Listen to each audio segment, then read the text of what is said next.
Bom, tá gravando então. Bom dia a todos e todas. Estamos dando continuidade à nossa primeira semana do PPG-PAN, apresentando as agendas de pesquisa. Eu sou o mestrando Emílio Campos Mendes. Seria a Sara no dia de hoje, mas devido ao imprevisto, como ela chegou a mencionar ontem, nós precisamos realizar essa troca. E aí, para não alterar o link, a gente combinou de usar o e-mail do outro. Esta é a segunda mesa das 5 que teremos ao longo da semana. Hoje à tarde teremos outra mesa às 15 horas e amanhã teremos mesa pela manhã e pela tarde. Logo mais eu vou colocar aqui o cronograma aqui no chat para vocês terem acesso quais serão as mesas e os horários. Para relembrar, o intuito desse evento ele é de apresentar para os discentes e também para toda a comunidade da Unifespa as agendas de pesquisa dos docentes do PPG-PAN, e focando especialmente nos projetos e temas de pesquisa dos professores. A mesa de hoje está formada pelos seguintes professores: o professor doutor Giliade Silva, graduado em Ciências Econômicas pela Universidade Estadual de Feira de Santana, e é mestre e doutor em Economia pela Universidade Federal do Rio Grande do Sul. É professor da Faculdade de Ciências Econômicas aqui da Unifespa. Professor doutor Daniel Silva, graduado em Ciências Econômicas também pela Universidade Estadual de Feira de Santana, e mestre e doutor em Economia pela Universidade Federal do Rio Grande do Sul. Também é professor da Faculdade de Ciências Econômicas aqui na Unifespa. E o professor Vitor Oliveira, ele é graduado em Geografia, mestre em Desenvolvimento Regional e doutor em Geografia pela Universidade Federal de Pernambuco. É professor do curso de Geografia do Instituto de Estudos do Trópico Úmido da Unifespa, e também professor do PPG-PAN. Cada docente terá 20 minutos para falar e, ao final, todos e todas que quiserem realizar alguma pergunta, pode fazer no chat ou então abrir o microfone. Vamos dar início à nossa mesa de hoje com a fala do professor Giliade. Professor, quando o senhor quiser. Bom dia a todas e todos, para quem está ao vivo, online, para quem for ver essa gravação em outro momento. Boa tarde, boa noite, boa madrugada, né? Emílio, reza a lenda que tem pessoas que se interessam por assistir agenda de pesquisa nas madrugadas, né? Então, para quem for assistir na madrugada aí, boa madrugada.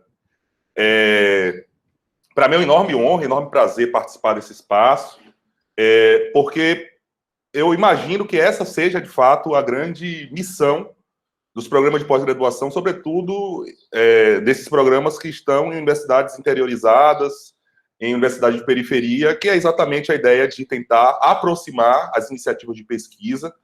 E o professor Zé Otávio, inclusive, sempre fala isso, né, que o futuro, não é o futuro, né, mas é o presente da ciência, é redes, né, é construção em redes. Então, a ideia da gente falar um pouco aqui também, caso haja interesse dos outros colegas, para a gente manter contato, para a gente poder atualizar os nossos interesses e nossas agendas, né. Vou pedir permissão aqui para os meus colegas, né, para telar a minha apresentação.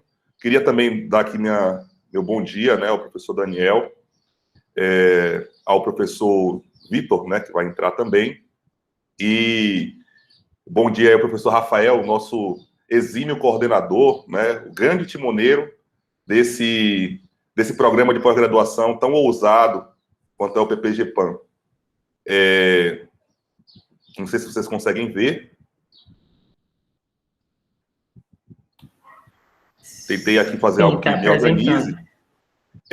Aí eu vou pedir, Emiliano da Massa, quando tiver faltando 5 minutos, pode abrir o microfone e me regular.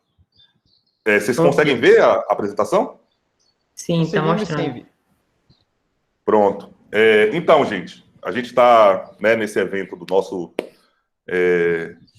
programa de pós-graduação, que eu ouso afirmar que provavelmente será um dos programas que terá um enorme, já tem, né? Mas eu acho que isso será ainda mais cobrado no futuro, tendo uma enorme responsabilidade para a nossa região, exatamente por causa das responsabilidades científicas que tem o nosso campo, né? O nosso campo do saber, o nosso campo do conhecimento, tem uma enorme obrigação em refletir cientificamente sobre a nossa região e dialogar também com os diversos agentes, né, que sejam públicos, que sejam privados, para, quem sabe, construir uma região que tenha aplicado o seu potencial de desenvolvimento e que consiga promover bem viver, né, para os povos que aqui vivem.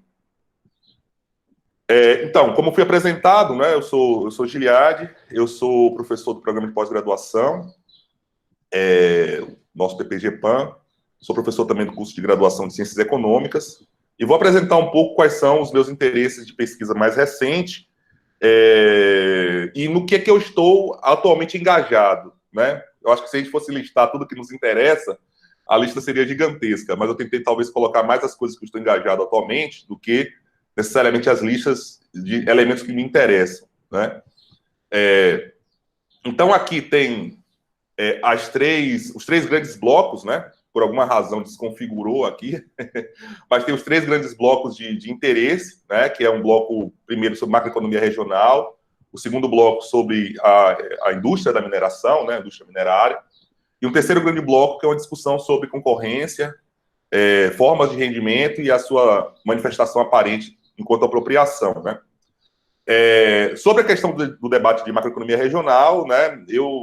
A minha formação como economista, né, ou como alguém que é formado em economia, eu não sou propriamente economista, porque eu não tenho a identidade, né, o documento de identidade do Conselho, mas isso nos aproxima, de algum modo, de certos debates que são muito caros à economia, né? Então, a minha formação no mestrado e no doutorado foi uma formação que discutia macroeconomia, a partir de um recorte teórico, que é o que eu ainda continuo utilizando.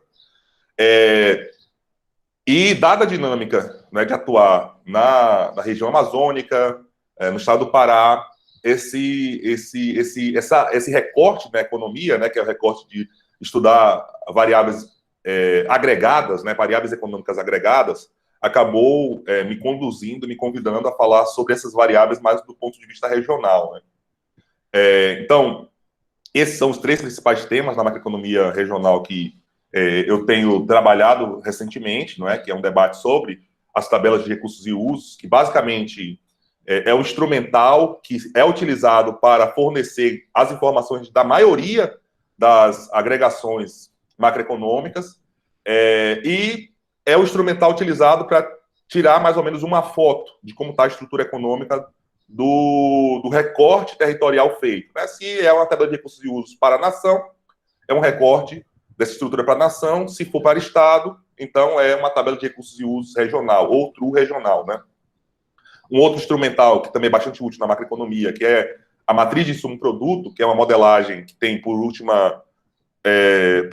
objetivo fim apresentar quais são os impactos de um setor nos outros setores e deste setor também para toda a economia, tanto na ótica da produção, quanto na ótica da demanda, quanto na ótica do emprego, quanto na ótica dos rendimentos, né? Então, é uma modelagem bastante utilizada para poder fazer análise de quais são os setores-chave de uma economia, né? E o outro elemento é uma análise de orçamento público, ou seja, uma análise de dinâmicas fiscais, só que com recortes municipais, né? Então, são esses elementos dentro da macroeconomia regional que eu tenho, de algum modo, trabalhado recentemente, né?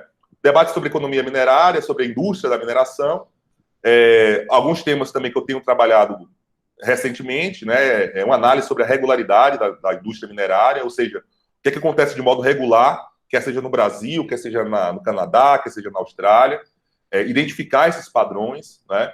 Levantar esses padrões. Isso tem sido também uma agenda recente de pesquisa, inclusive com orientandos de graduação.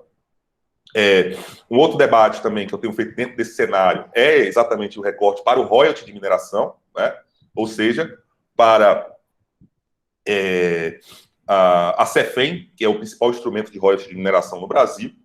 E também, dentro desse escopo da indústria minerária, é exatamente aquilo que analisa, ou pelo menos capta, os impactos dessa atividade econômica nos povos, né? Sobretudo os povos originários que tem uma grande concentração na região amazônica, né, do Brasil. Esse é um outro elemento também que tem motivado meus interesses de pesquisa e extensão em alguma medida, né? O terceiro grande bloco, né, é um bloco sobre estudos de concorrência, formações dos rendimentos, ou seja, como é que o valor adicionado ele se transforma em rendimento, e tentando localizar alguns destes, especialmente lucro e renda da terra, e as formas de apropriação, ou seja, como é que esses rendimentos são apropriados pelos setores que participam desse processo, né? Então, para isso, pesquisas, né, que a gente tem participado para auferir a taxa geral de lucro no Brasil, para auferir também as taxas setoriais de lucro no Brasil e perceber como é que essas taxas, de algum modo, são explicadas pela teoria que afirma que existe uma tendência à equalização das taxas setoriais de lucro, e também um debate sobre o rendimento que fica com os proprietários das condições de produção, né? Especialmente aquelas condições de produção cuja a sua particularidade é ser monopolizada, né? Que é exatamente a renda da terra.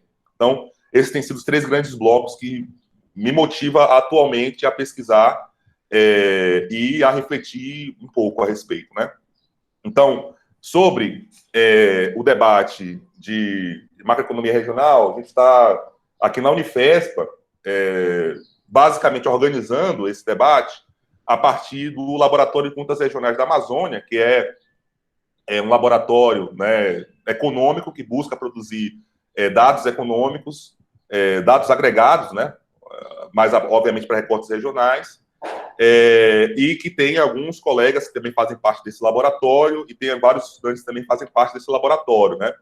Eu atualmente coordeno esse laboratório, e a gente tem algumas iniciativas que estão sendo organizadas ou sendo realizadas a partir do Lacan, que cabe destacar 2 iniciativas, né? Uma iniciativa que é financiada pela FAPESPA e uma outra iniciativa que é financiada a partir de uma parceria entre a Unifespa e a Prefeitura de Canaã dos Carajás, né? A primeira é esta, que é para desenvolver uma matriz de insumo-produto interregional para o sul e sudeste do Pará, e essa ação ela é conveniada nesse convênio 21 de 2019, entre a FAPESP e a Unifespa, onde eu estou como coordenador deste convênio, né?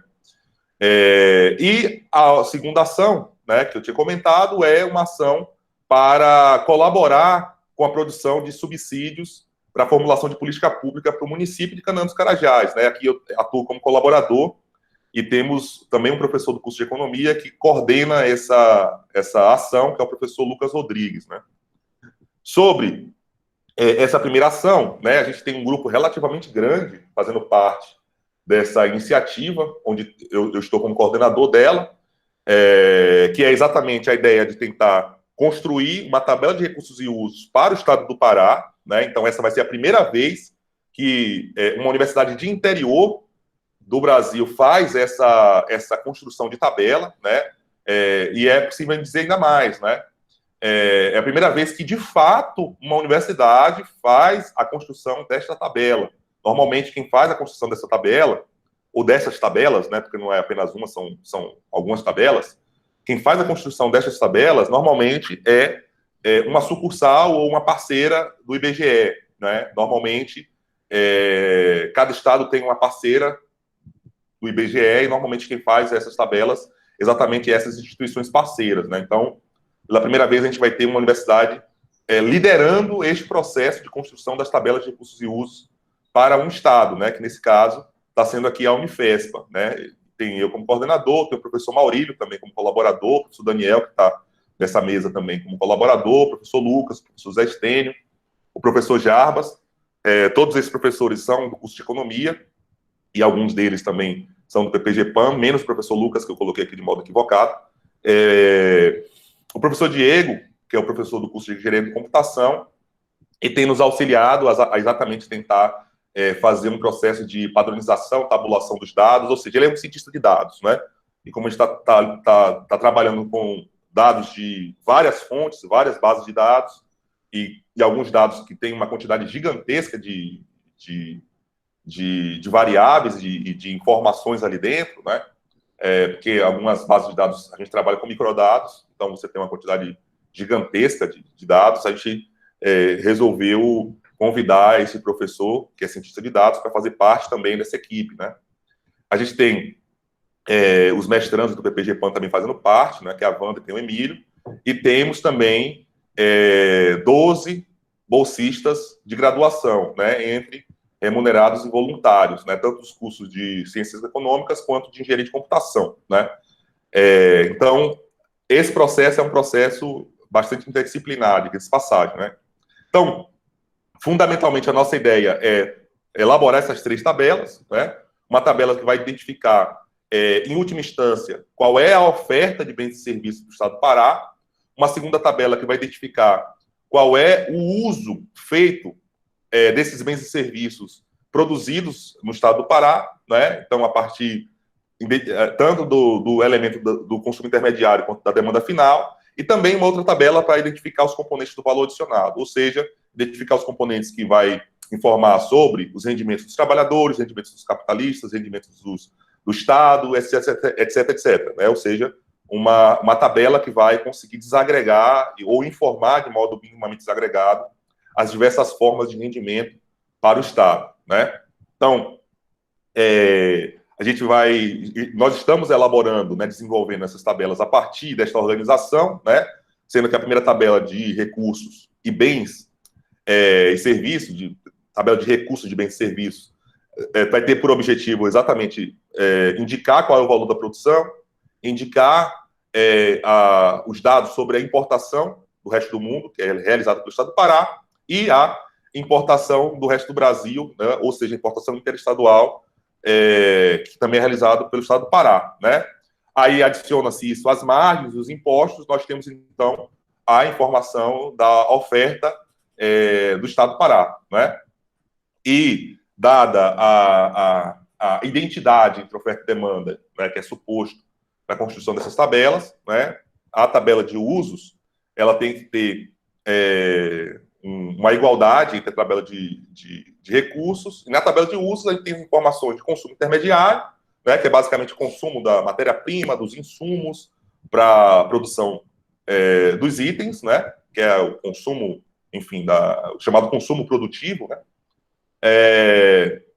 e tem também as informações da demanda final, né, onde está as informações de exportação, né, tanto para o resto do Brasil quanto para o resto do mundo, tem as informações também do consumo do governo, o consumo das empresas, que é a formação bruta de capital fixo, variação de estoque, e assim sucessivamente, né? E tem também as informações para a tabela de valor adicionado, né, que a gente vai ter as informações da remuneração, então, dos empregados, onde está a informação de ordenados de salários, contribuições sociais, etc., né, informações sobre a remuneração, então, entre aspas, dos empregadores, que está o excedente operacional bruto, adicionado do excedente operacional misto, né, que é para aquela parcela da população que tanto tem excedente, tanto tem rendimentos enquanto empregador quanto empregado, né, então você está numa situação ali mais, do ponto de vista organizativo, né, que não é propriamente indivíduos que são capitalistas, e informações também dos impostos, né.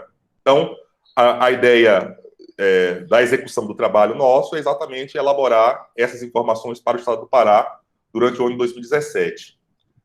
Aqui está alguns exemplos, né, da tabela de recursos, né, então as informações que vão ter. Essas informações aqui estão organizadas em sistema de contas nacionais, né, que é uma forma de organização de atividades e produtos, né, assim como a CNAE também é uma forma de organização de atividades, e a NCM é uma forma de organização de produtos, né? A gente tem outra forma, que é o sistema de contas nacionais, que é como estará organizada as tabelas, né? Então, aqui um exemplo, né, da tabela de usos, e um outro exemplo da tabela de usos a partir da informação de demanda final, né? Aqui é um exemplo de matriz, né? Aqui a gente capta basicamente qual é o impacto, por exemplo, que o setor 1 tem no setor 1, o setor 1 tem no setor 2, e assim sucessivamente, né? Essa modelagem, ela é bastante útil para captar tanto esses impactos intersetoriais, mas outros impactos também, né? Os chamados impactos que informam a ligação para trás, ou seja, o quanto este setor demanda dos outros setores, e também ligações para frente, né? O quanto este setor é demandado por outros setores. Também tem informações do valor adicionado deste setor, ou seja, como é que se constitui o valor adicionado desse setor, qual é a proporção de salários, qual é a proporção de lucros, etc. Informação também sobre o perfil do emprego, né, desse setor. Isso tudo é estimado a partir dessa modelagem, né? A outra ação, né, que é esta que vai colaborar com a elaboração de política pública para Caminho dos Carajás, que é coordenado pelo professor Lucas, e também tem uma participação bem interdisciplinar por estudantes, que tem tanto estudantes da economia, da Unifespa, quanto estudantes da agronomia, também da Unifespa, né? Aqui são algumas informações, né, que são geradas pela... Oi? Faltam 5 minutos. Certo. Aqui são algumas informações geradas pela MIP, né? E aí a gente tem mais ou menos uma noção sobre o setor da mineração, né? Quais são seus impactos para trás e para frente. Para trás a gente vê que não é um setor que consome muito, né, dos setores locais. A gente tem também aqui os setores que são impactados por essa atividade, né? Que também a gente percebe que não são muitos setores e boa parte deles também não tem no estado do Pará, e o impacto de emprego, né? A gente percebe também que são setores que não impactam significativamente, diretamente, no emprego, né? Olhando também do ponto de vista de participação dos salários no valor adicionado, percebe-se também que a participação é relativamente baixa em relação a outros setores, né? Então, a gente pode afirmar que esses são setores intensivos em capital e não intensivos em trabalho. Falando agora do outro bloco, né, sobre a questão da indústria da mineração, os estudos que a gente já fez, a gente tem alguns resultados preliminares, como essas regularidades que a gente já conseguiu identificar na atividade da mineração, né? Então, obviamente uma atividade, a indústria da mineração é uma atividade capitalista, logo tem todos os elementos que regulam outras atividades capitalistas, como a busca por lucro, a transformação desse lucro em novos capitais, a chamada acumulação de capital. Então, todas essas regularidades em atividades capitalistas também acontecem na atividade da mineração, né? Ela tem a característica de ter condição de produção não replicável, né? Ou seja, não é o fato de você ter mais renda que você consegue duplicar a tua quantidade produzida, mas tem um elemento extraeconômico que é muito importante, que são as condições geológicas. Enfim, tem outras regularidades aqui também que a gente já conseguiu identificar nesses estudos que nós fizemos, né? Tem também essa informação, né, sobre esse processo de precificação, né, dos produtos, que de algum modo são produtos que participam, né, desse processo de mineração, né, tanto os metais quanto os petróleo, quanto outras formas de produtos minerados que não são metais nem petróleo. E aí, falando, né, sobre a outra iniciativa nossa, né, que toca nessa questão do royalties de mineração, a gente tem também uma parceria com outra instituição, né, que é o INESC, e ela foi firmada nesse convênio, que é o convênio 10 de 2020, e as ações empreendidas por esse convênio são essas duas ações, né? Então, é tanto uma ação de pesquisa para desenvolver um padrão de monitoramento dos royalties para esses 3 municípios, né, que é Marabá, Paraupebas e Caminho dos Carajás, que são os 3 municípios mais importantes minerados da província mineral de Carajás, assim como também essa ação de extensão, que é para, de algum modo, colaborar com este processo de governança e transparência dos recursos, né? Então, essa é a equipe que tem participado dessa iniciativa, né? Temos também a mestranda do PPG-PAN, a Larissa, e estudantes de graduação, tanto de economia quanto do direito, né? Aqui tem alguns resultados preliminares, né? Que é sobre a participação das receitas, da receita da CEFEM na receita corrente do município, né? Tanto para Canaã quanto para Paraupebas, né? Marabá, a gente tem uma dificuldade em fazer essa estimativa, porque o município de Marabá, ele não informa desagregado a CEFEM, né? A Marabá coloca essa informação tudo agregado como recurso ordinário, né? Então, a gente tem essa dificuldade em fazer essa estimativa de receita e a estimativa de despesa, né? Então, aqui temos também esses resultados preliminares para estimativas de despesa, ou seja, como é que a Cefem se transforma em despesa em Canaã dos Carajás e como é que a Cefem se transforma em despesa em Paraupebas, né? O outro campo de interesse, né, que eu tenho participado, é sobre esse debate de taxa de lucro e concorrência. A gente tem utilizado uma base de dados que é fornecida por esse software, que é o software Economática, né? É um software bastante útil para a construção de uma série de informações importantes, né? Então, ela dá informações do demonstrativo financeiro de todas as empresas de capital aberto do Brasil e algumas de capital fechado, né? Então, todas as informações contábeis estão teladas, né, por esse software, assim como informações cadastrais, né? Só que também tem um outro conjunto de bases de dados que podem ser interessantes para fazer pesquisas futuras. Por exemplo, sobre composição acionária das empresas, né? Quem são os principais proprietários acionários das empresas. Então, essa é uma outra agenda de pesquisa futura que nos interessa, né? Alguns resultados preliminares que a gente já consegue identificar é o comportamento da taxa de lucro média no Brasil, a partir das informações contábeis, né, entre 2005 e 2020.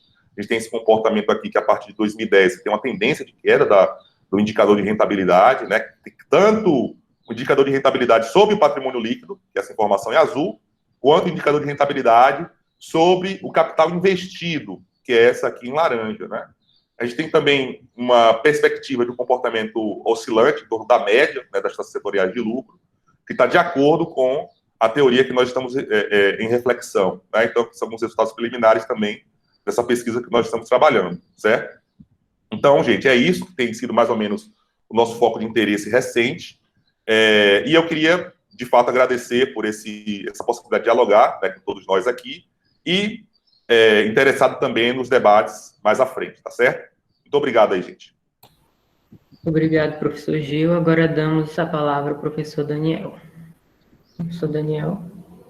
Opa, pois então, mais uma vez, bom dia para todos e todas. Eu quero confirmar se estão conseguindo me ouvir bem. Sim.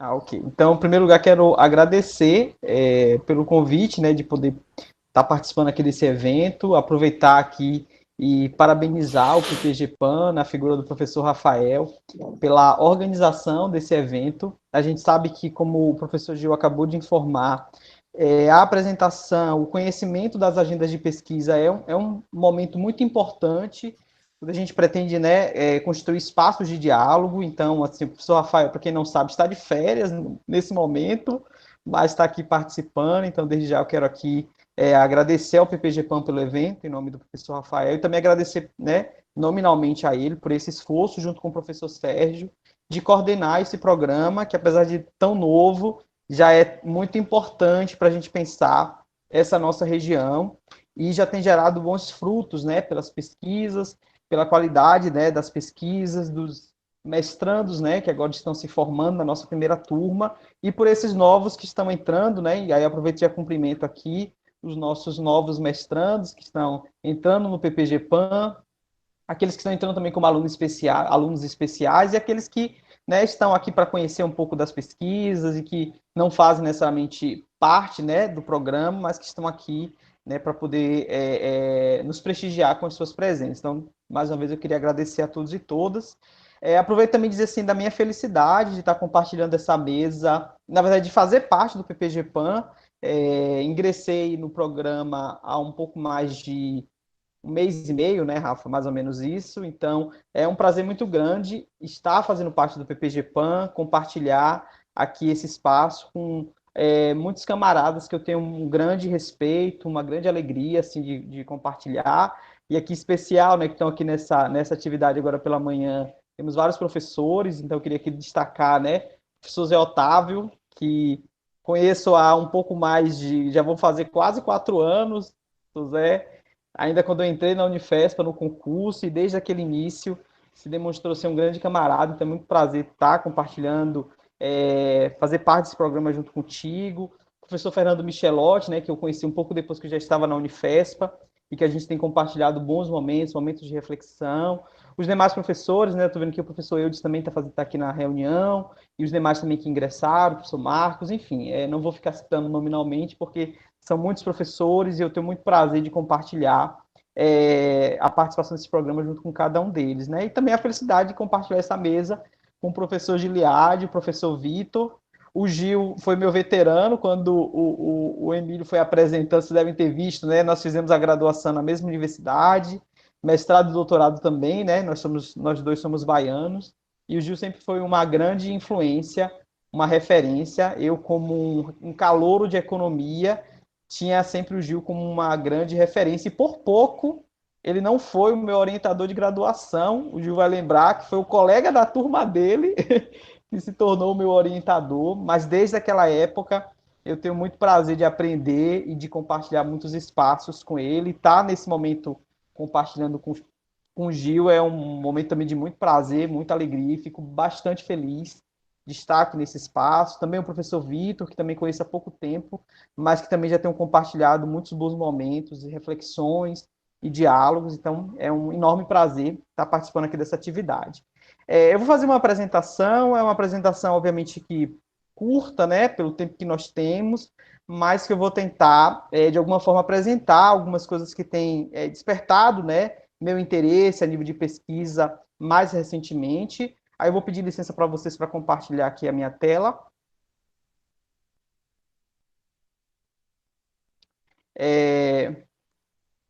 Então, assim, me apresentando, né, nessa primeira semana aqui do PPG-PAN, eu sou professor, como o Emílio falou, né, sou professor da Faculdade de Ciências Econômicas, ingressei, né, mais recentemente agora no PPG-PAN, mas também faço parte, desde meados do ano passado, do programa de pós-graduação em Economia da UFPA, lá em Belém.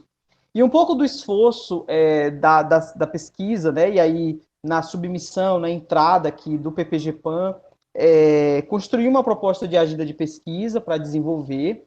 E o meu esforço na proposição dessa agenda de pesquisa foi construir uma ponte de diálogo entre elementos que eu, de alguma forma, estaria desenvolvendo e já estou desenvolvendo na UFPA, né, em um programa da área de economia, né? Minha formação toda foi na área de ciências econômicas, dialogando com o nosso programa aqui, né, que é na área de planejamento, na área IPQ, que é de planejamento urbano e regional. Então, fazer essa articulação entre essas duas áreas foi o esforço que eu tentei construir a partir dessa proposição, dialogando, obviamente, com outras questões e outras áreas que eu também tenho tido interesse, né? Então, o que eu vou apresentar aqui para vocês essa agenda que eu iniciei agora. Então, está aqui o título, né, dessa agenda que eu comecei a desenvolver, que é o papel da saúde e da educação no combate às desigualdades.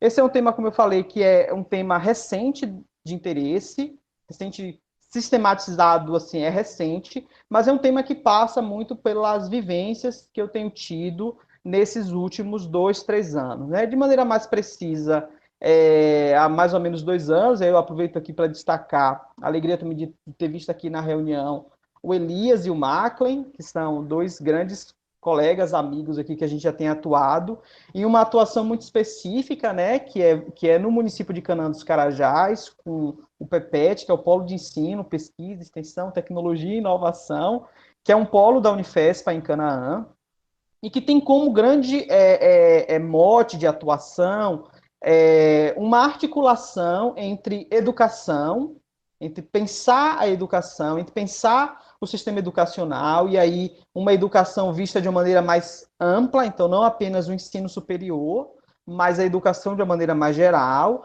e estratégias para se pensar o desenvolvimento. E aí eu vou colocar aqui nesse momento inicial o desenvolvimento com aspas aqui, porque é um conceito muito amplo e que, em geral, quando é colocado nesses termos, pode significar muita coisa diferente para quem utilize, né? Mas, assim, de maneira geral, pensando os recursos da mineração a partir da educação para se pensar política de desenvolvimento regional, né? Essa atuação dentro do PEPET a gente começou já tem um tempinho, né? Tem um pouco mais de 2 anos, e nesse período, na verdade, vai fazer 2 anos, né? No meu caso específico, a gente tem visto claramente um esforço, né, de utilizar os recursos da mineração para ações voltadas para uma perspectiva da educação, para uma perspectiva do ensino superior, como uma ferramenta de transformação social. Então, hoje, o PEPET tem vários convênios uma atuação muito ampla no campo da pesquisa, do ensino, da extensão, e um pouco desse esforço que o município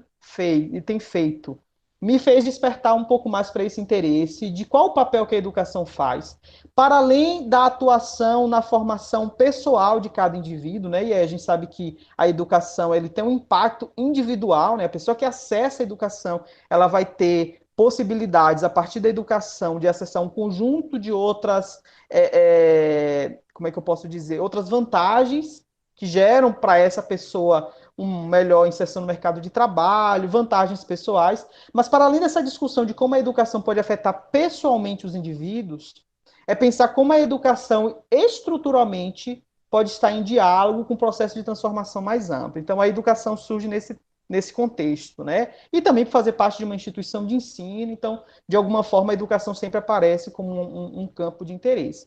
E a saúde, obviamente que a pandemia que hoje a gente está vivendo, ontem o Brasil bateu mais um recorde no número de mortes, e a gente caminha para um desastre anunciado. Nós já estamos vivendo esse desastre.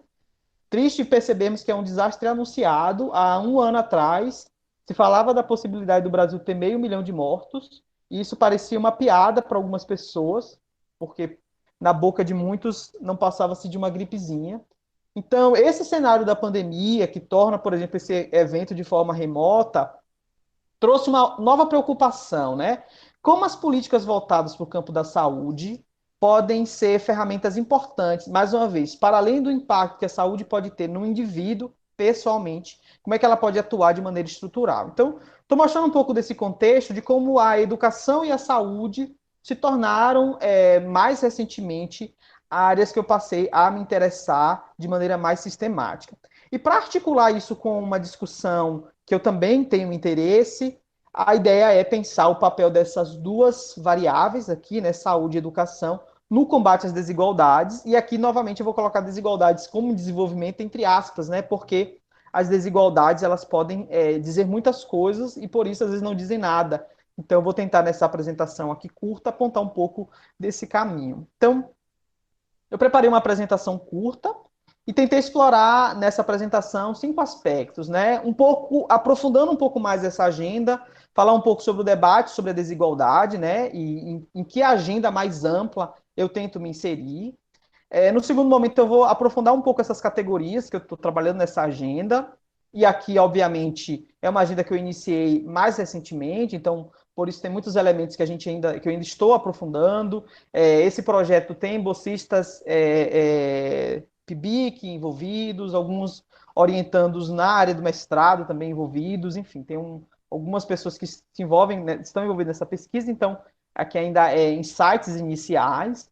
Algumas mediações teóricas que eu passei a construir a partir dessa pesquisa, vou usar aqui o apontador só para facilitar. Alguns caminhos de análises empíricas que dialogam com outras agendas que eu também tenho participado. E, por fim, aqui eu coloquei um último slide aqui falando um pouco sobre agendas de interesse e atuação para além dessa, em especial, que eu estou apresentando aqui. Então, indo um pouco para esse debate sobre as desigualdades, que é uma discussão ampla, se a gente for olhar dentro do debate mais internacional, esse campo de pesquisa tem sido explorado pelas ciências sociais em diferentes enfoques, né? Então, a gente pode falar de desigualdades observando o gênero, então tem toda uma agenda de pesquisa que se volta para entender, por exemplo, por que homens e mulheres têm acessos diferentes a um conjunto de benefícios dentro de uma estrutura capitalista. Então, pensar, por exemplo, por que salários entre homens e mulheres é diferente, por que é desigual o acesso à educação, o acesso à saúde, mas fazendo esse recorte de gênero. Há também o debate da desigualdade olhando aspectos raciais, então, entender por que negros, né, e outros grupos étnicos, eles têm uma posição diferente de outros grupos. Então, entender a desigualdade basicamente, em linhas gerais, pegar uma determinada variável e tentar entender, e aí a variável pode ser do mercado de trabalho, da saúde, da educação, enfim, pode ser de diferentes temas, e tentar entender por que determinados grupos são diferentes de outros, né? E, obviamente, o tema da desigualdade também passa por esse debate entre as regiões. Por que as regiões são diferentes?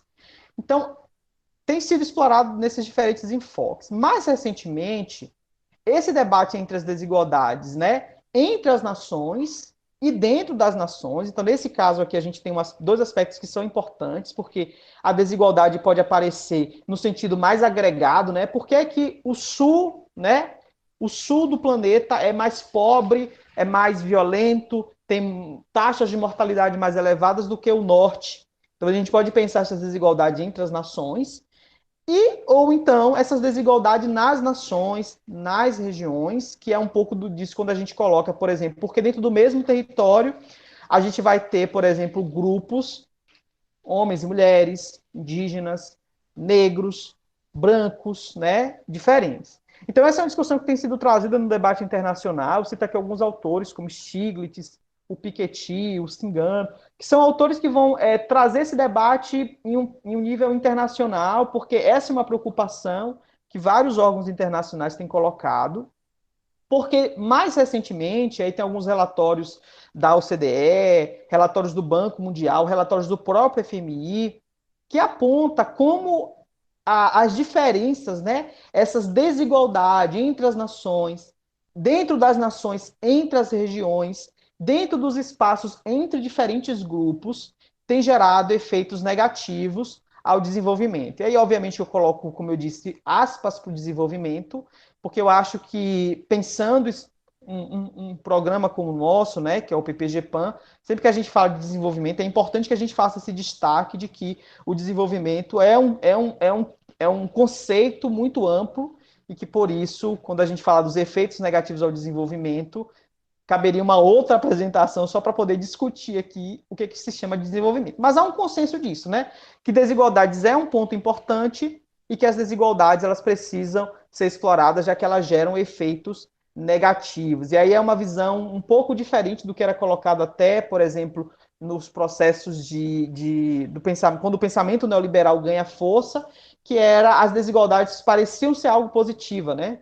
Porque isso incentivava a concorrência, isso incentivava o esforço individual, enfim, mas isso se perdeu, né? E ainda bem, e há muitas evidências de que as desigualdades elas são realmente um problema, independente do tipo de variável que a gente tente utilizar.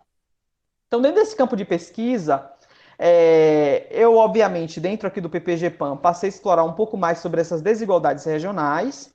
Vindo da economia, fica evidente que dentro do debate econômico mais mainstream aqui mais ortodoxo, mais convencional, essas desigualdades são observadas olhando variáveis estritamente econômicas, né, como renda, produtividade, competitividade. Então a pergunta vai ser sempre assim, por que é que as regiões elas são desiguais?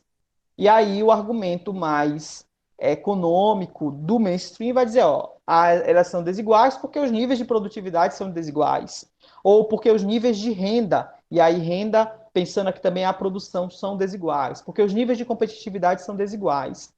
E às vezes até no nível dos indivíduos, não apenas nas regiões, se coloca também que a desigualdade entre os indivíduos é por causa disso. Então, quando se olha por que é que os negros ganham sistematicamente menos do que os brancos, durante muito tempo, correntes entre economistas vão dizer, eles recebem menos porque eles são menos produtivos.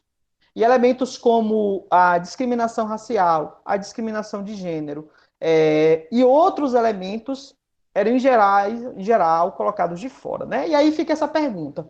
Como é que a gente pode incorporar outros aspectos para pensar essas desigualdades, né? Por exemplo, em vez de olhar apenas as desigualdades regional entre as pessoas, olhando apenas a renda, a produtividade e a competitividade, como, por exemplo, as desigualdades no acesso à saúde e à educação pode afetar, né, as regiões, pode afetar as pessoas. Então, é um pouco pensando nessas questões que essa agenda foi se delimitando, né?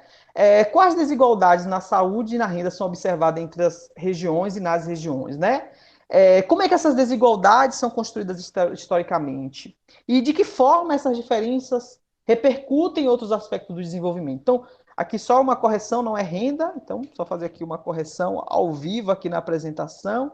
Como eu falei para vocês, a ideia dessa discussão é tratar da saúde e educação, então vou só passar um riscozinho aqui, não é renda, né? É educação, então só corrigindo.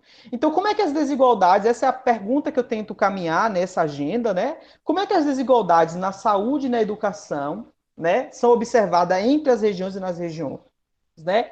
Entender estruturalmente a construção dessas desigualdades, né? Por que é que o acesso à saúde e à educação em determinados territórios, quer dizer, ampliando, como eu falei, a discussão para além desses aspectos estritamente econômicos, entender como a educação e a saúde se constroem de formas desiguais nesses territórios. Mas aqui eu tento fazer um passo a mais do que um pouco dessa literatura vai colocar.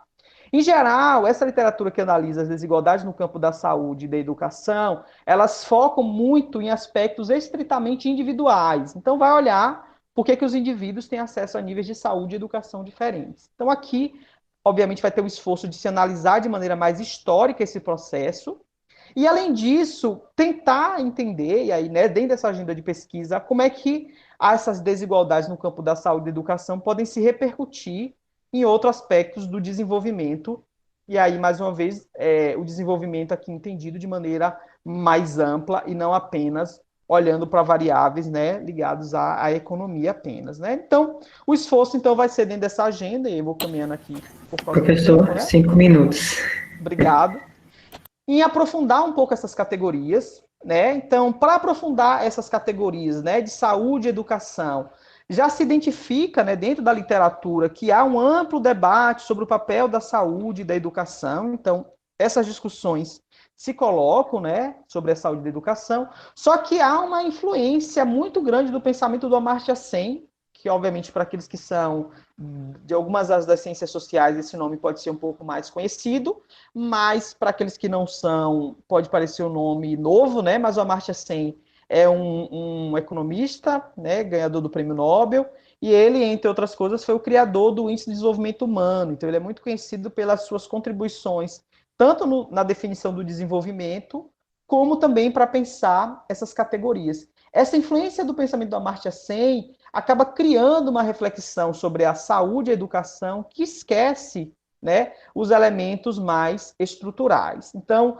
dentro dessa discussão, há uma dificuldade em articular as contribuições nesse campo com reflexões mais estruturais sobre o que são essas desigualdades e como elas atuam, né? Então, a ideia dessa agenda é avançar um pouco nessas questões. Então, alguns conceitos são importantes, né? Como de causação circular cumulativa, eu vou falar rapidamente sobre ela aqui já encerrando, e alguns debates também dentro da sociologia, que busca incorporar dentro desse debate da desigualdade, como fatores como a classe social, a posição de gênero, a posição de etnia e raça, também podem influenciar. Então, a ideia aqui é fazer essa discussão sobre as desigualdades no campo da saúde e da educação, transitando um pouco mais para além desses aspectos que a literatura em geral coloca, né, apenas em um nível individual, né? E aí tem alguns elementos aqui dessas mediações teóricas, né? E aí eu vou mostrar rapidamente aqui, né?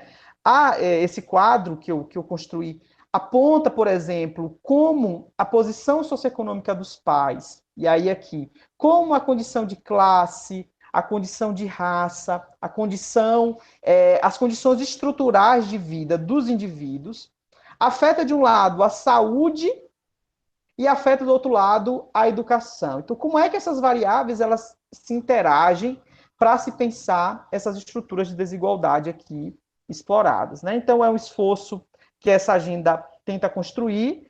Obviamente que a gente vai ter também o esforço aqui, já encerrando, de articular com outras pesquisas, né? Então, por exemplo, esse trabalho que o professor Giliad coordena, que eu também faço parte, que é da matriz de insumo-produto, tenta explorar um pouco dessas questões, né? E aí eu vou tentar, a partir da matriz, estimar um pouco como é que os gastos públicos no campo da saúde e da educação podem afetar, né, as desigualdades nesse campo e, obviamente, também explorar um pouco do papel das políticas públicas nessa área, né? Então, eu vou finalizar aqui a apresentação. Então, o esforço dessa agenda, de maneira geral, assim, só para finalizar, é tentar articular dentro desse debate das desigualdades no campo da saúde e da educação e entender como essas duas variáveis podem influenciar, né? E elas estão ligadas a fatores estruturais dentro desses territórios e que nos ajudam a entender as dificuldades e as diferenças no desenvolvimento. É isso, eu agradeço e peço desculpas se foi passado um pouco do tempo. Obrigado, professor. Também estou considerando esses primeiros minutos de apresentação que vocês fazem. Agora passamos a palavra para o professor Vitor Oliveira.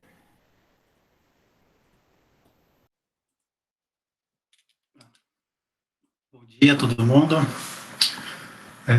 Se tiver algum ruído no áudio aí, por favor, vocês me avisam, tá?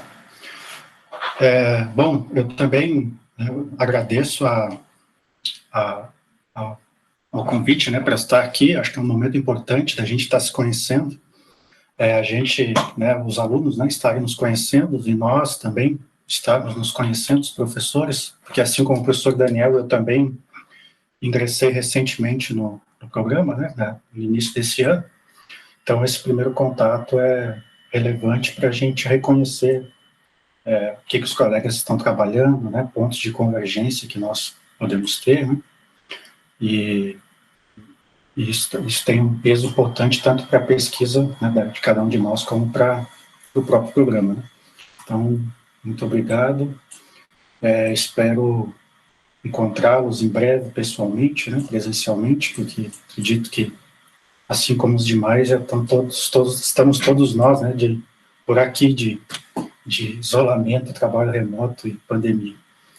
Bom, eu não vou espelhar a tela aqui, eu vou só falar, mas a ideia aqui eu vou apresentar basicamente a proposta, né, que eu apresentei para participar, ingresso no programa, né, que é efetivamente o que eu venho pesquisando nos últimos anos, né.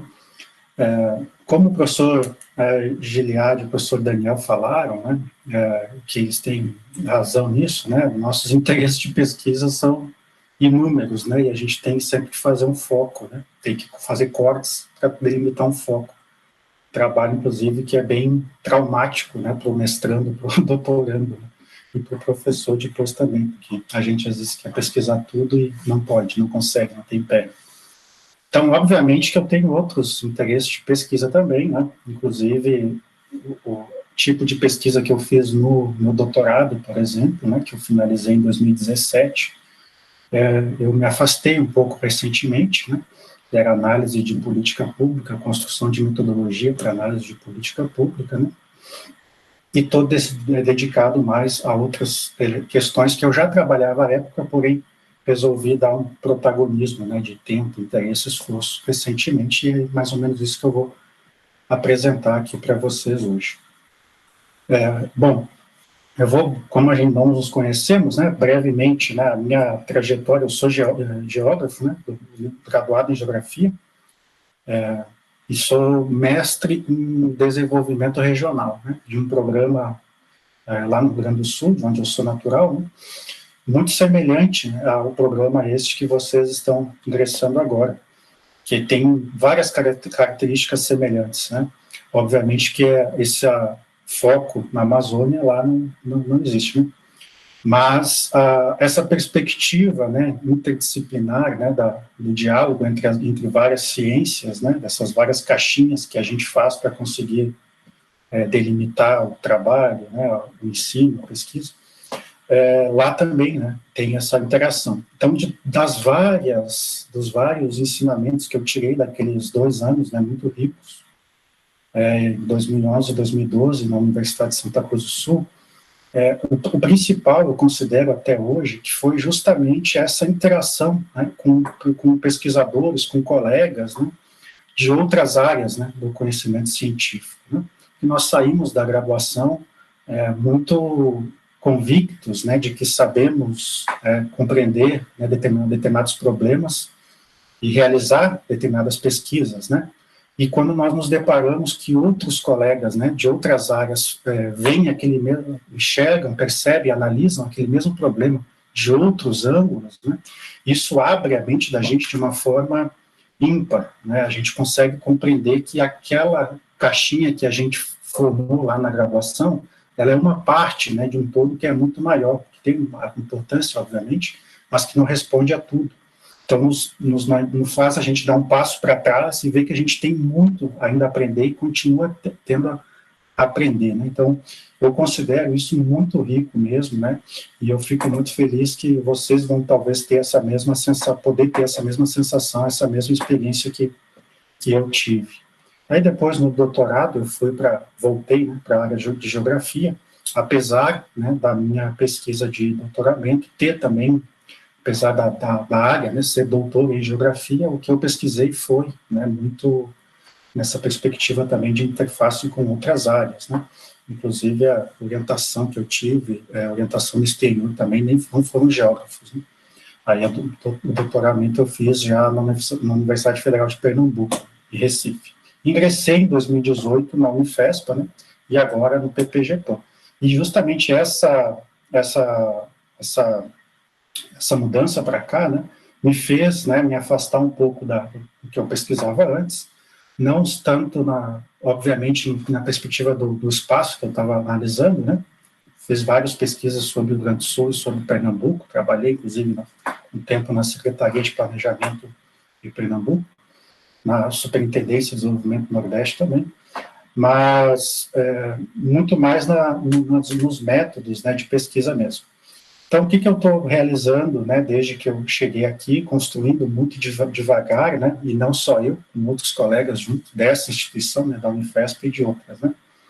O principal projeto guarda-chuva que a gente está fazendo, que é um laboratório, né, está registrado como um grupo de pesquisa, mas é também um laboratório, que é o Observatório Regional do Sul e Sudeste do Pará, né, esse nome que a gente deu. A gente tinha a primeira pretensão de fazer um observatório das regiões do Pará, né, mas a gente achou por bem iniciar de um modo um pouco mais singelo, né, e se futuramente for dando corpo, né, for ganhando corpo e for ganhando aderência, a gente talvez amplie, mas por hora a gente preferiu focar, né, no sul e sudeste do Pará, né, nas regiões intermediárias, né, do IBGE, que foi lançado em 2017, nas regiões intermediárias de Marabá e Redenção, que são 38 municípios. Então, essa ideia, ela nasceu, né, de experiências passadas, né, tanto minha, né, como de outros colegas que formam o grupo, né, de que tenha a percepção, né, da necessidade da transformação da pesquisa básica em pesquisa aplicada, né, de modo, obviamente, muito específico, né, não qualquer tipo de pesquisa aplicada, até pela limitação que as nossas áreas nos impõem, né. Então, nós muito bem realizamos, né, pesquisa básica, reflexões, análise, né, só que muitas vezes a gente fica preocupado, né, e às vezes também frustrado, né, pela pouca aplicabilidade, né, que as nossas pesquisas têm, né. Então, pesquisas maravilhosas que a academia realiza, né, especialmente nas humanas e nas sociais aplicadas, né, que pouca repercussão efetiva tem, né, seja dentro do conjunto da sociedade organizada, né, ou não, mas também nos entes públicos, né, e privados. Então, em função disso, né, a gente tem muito essa preocupação. Então, a gente, né, está tentando se constituir como um espaço de difusão, né, e oferta de produtos, né, customizados que sejam atentos a dinâmicas, a determinados aspectos da dinâmica regional aqui do sul e sudeste do Pará. E como, né, é uma proposta um pouco arrojada, obviamente que tem que ser um grupo interdisciplinar, né? Somente geógrafos não dariam conta dessa pretensão. Então, é um grupo formado por geógrafos, né, eu tenho outros historiadores, tenho colegas da comunicação, né, publicitários, de relações públicas, da ciência da informação, do sistema da informação, de computação, né, de produção de software, colegas da economia também. Então, tem um grupo, né, um leque muito grande de áreas, né, que compõem esse grupo para dar conta, né, do que nós entendemos como esses produtos, né, específicos que a gente está tentando produzir, vem produzindo já, né, e eu vou citá-los já. Então, a gente está estruturado basicamente em 3 pilares, né, a nossa atuação. E necessariamente nessa ordem mesmo, né? O primeiro é a comunicação pública, né? Então, a gente parte sempre pensando, né, com quem estamos interagindo, né? Então, como eu falei, tem alguns colegas, né, da área da comunicação que fazem parte do nosso grupo, né, e pesquisam muito essa área da comunicação pública, né? Não é a área que eu interajo muito, mas eu compreendo, né, busco compreender sempre a importância disso, e a gente coloca como pontapé inicial das nossas ações, com quem que a gente está interagindo.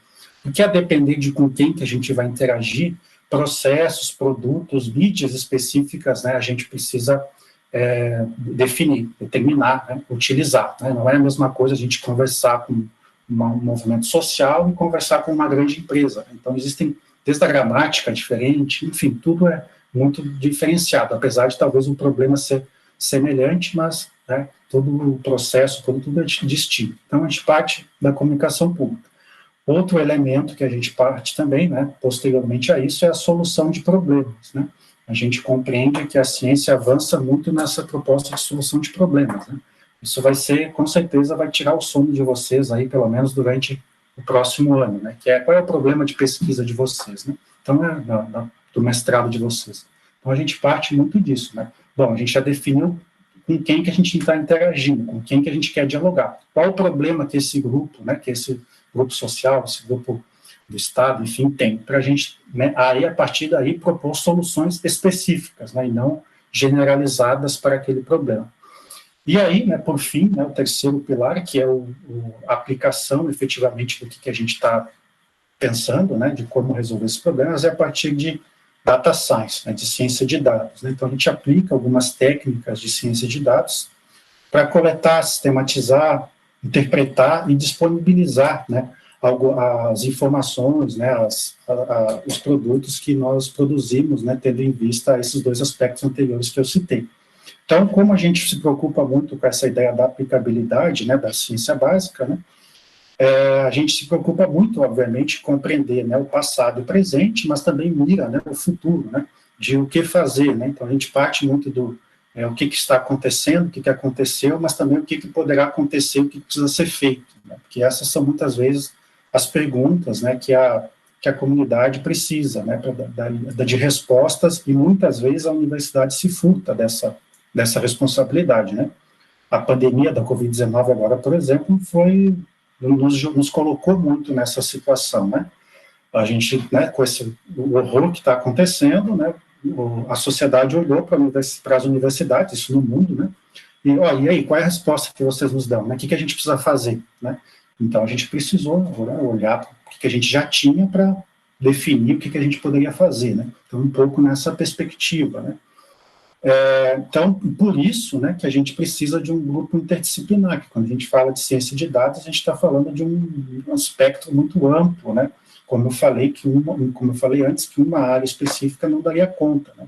Então, a gente tem, né, alguns colegas, né, que são especialistas em ciências de dados, né, que trabalham muito com acesso à informação, com catalogar, né, as informações, criar critérios para isso, né, assim como as interfaces para, posteriormente, todo aquele trabalho que é mais o grosso, né, das ciências de dados, tem depois a parte da disponibilização, né, da visualização daquelas informações no mais. Então, daí vem o pessoal da comunicação.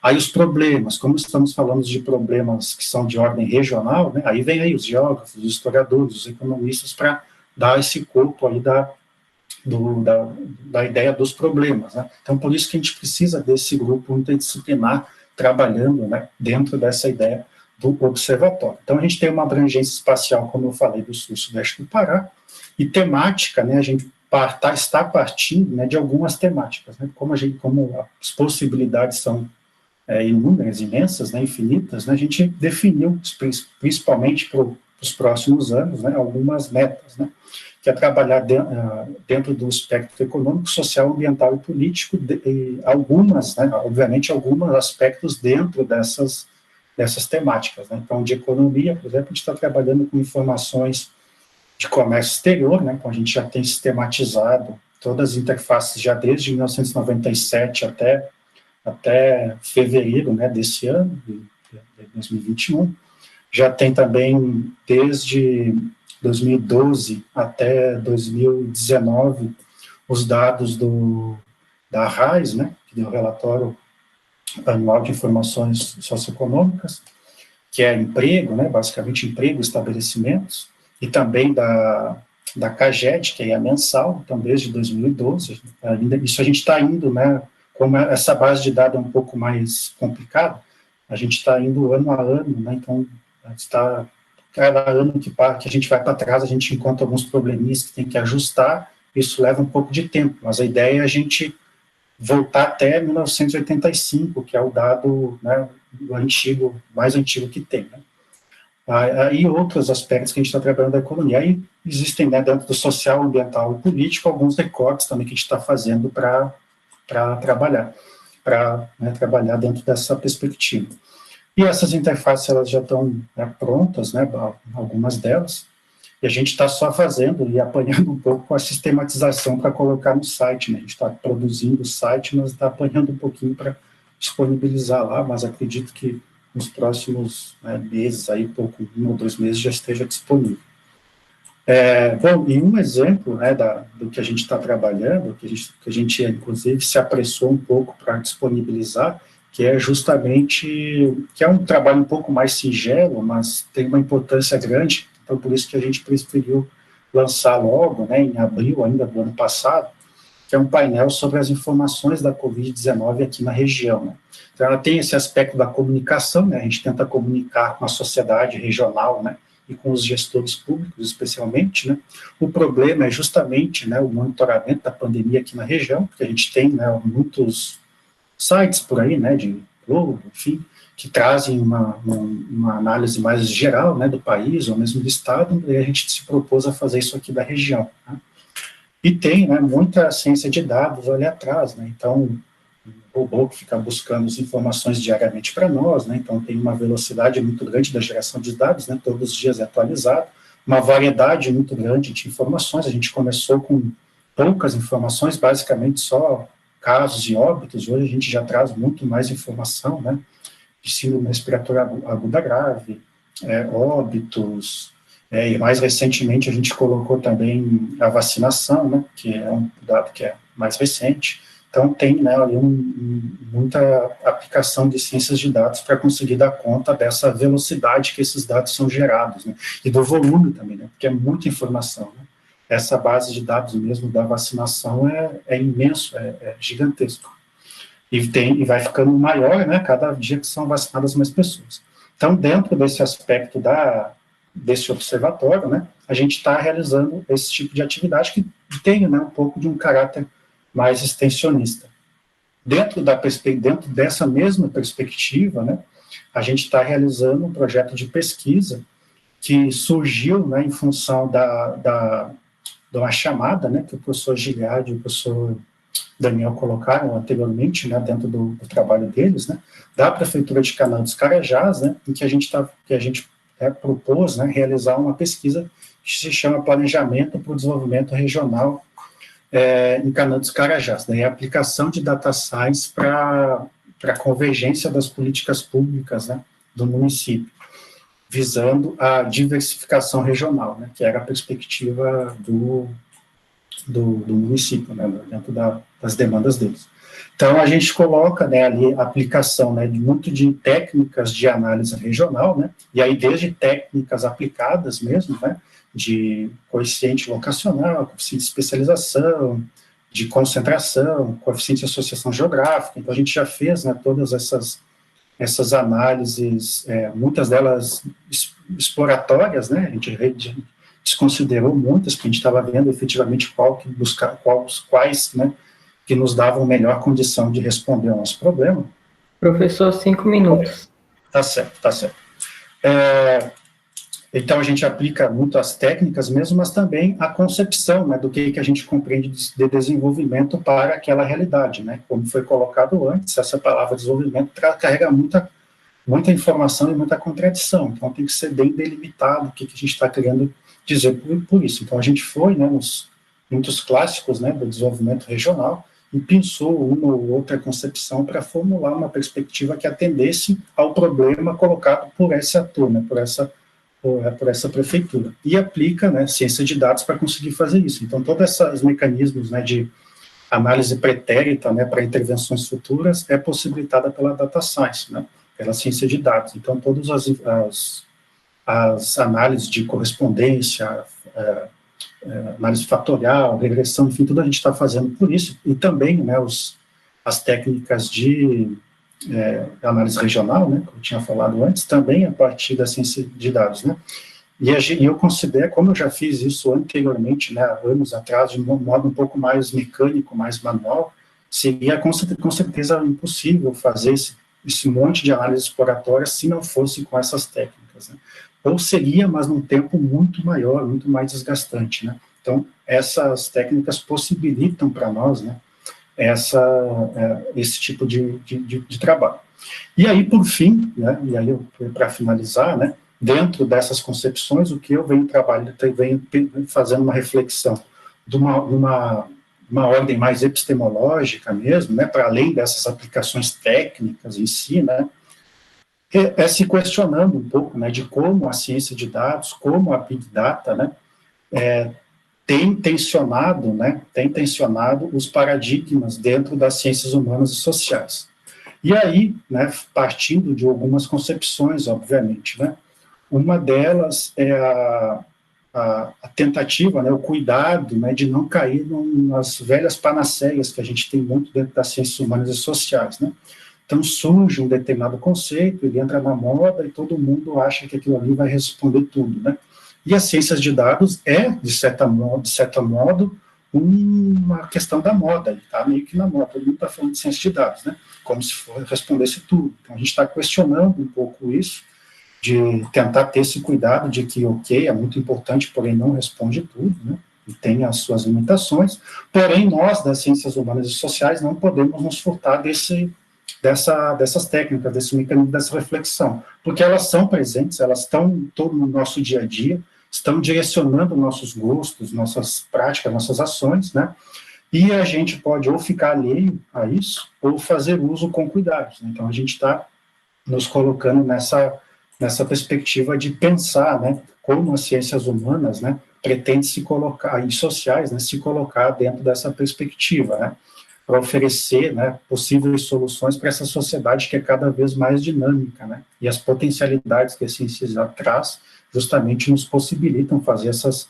interações que, como eu falei antes, mecanicamente seria muito mais trabalhoso, né.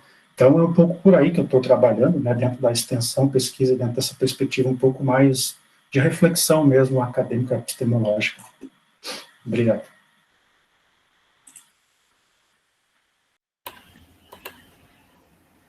Obrigado, professor Vitor, e a todos os professores. Agora, então, com o encerramento da fala dos 3 professores, abro para quem queira fazer algum questionamento ou algum comentário. Pode se inscrever através do site, do chat, ou então levantar a mão.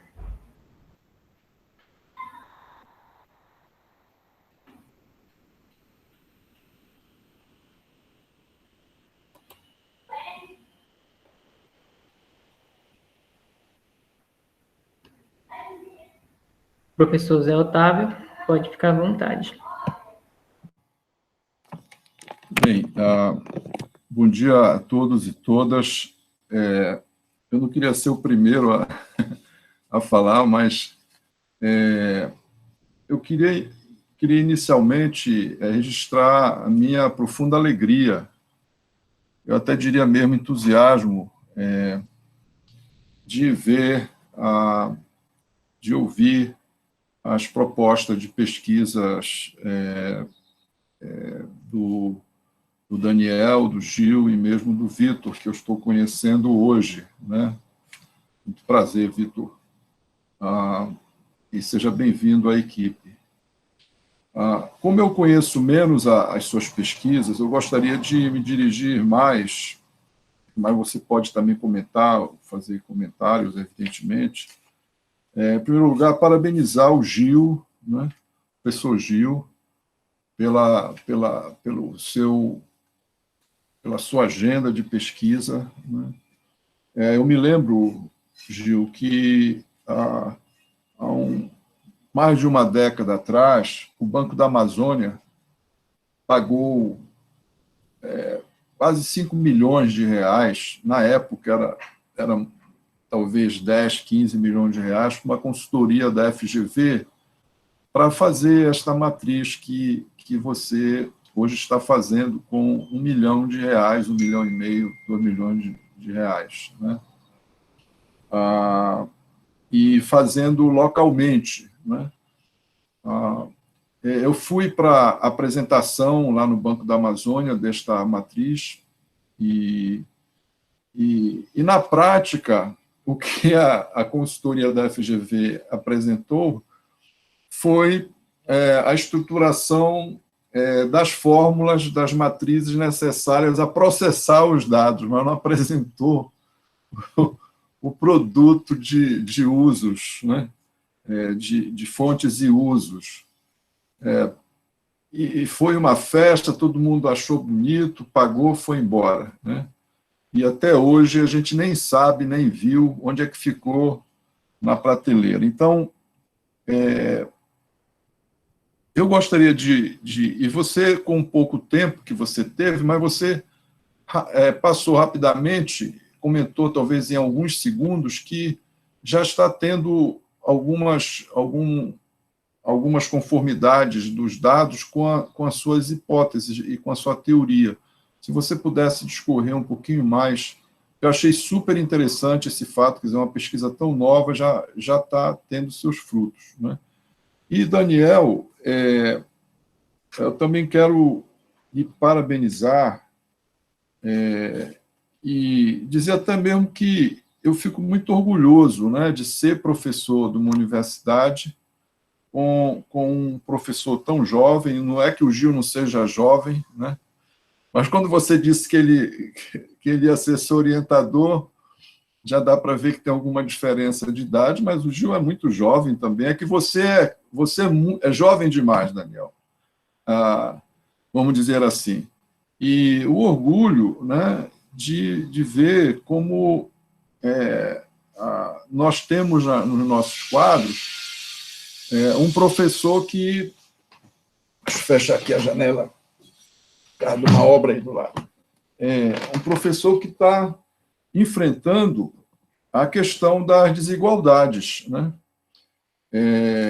Não é pouca coisa enfrentar a questão das desigualdades. A questão das desigualdades transformou o Piketty no economista e professor mais famoso do mundo, mesmo ele sendo francês. Mesmo ele não sendo americano, quer dizer, ele está em todas as rodas, em todos os debates, né? Isso mostra o destaque que a questão da desigualdade tem hoje no mundo. Não apenas dos meios... A desigualdade não é mais uma questão apenas dos meios intelectuais, né?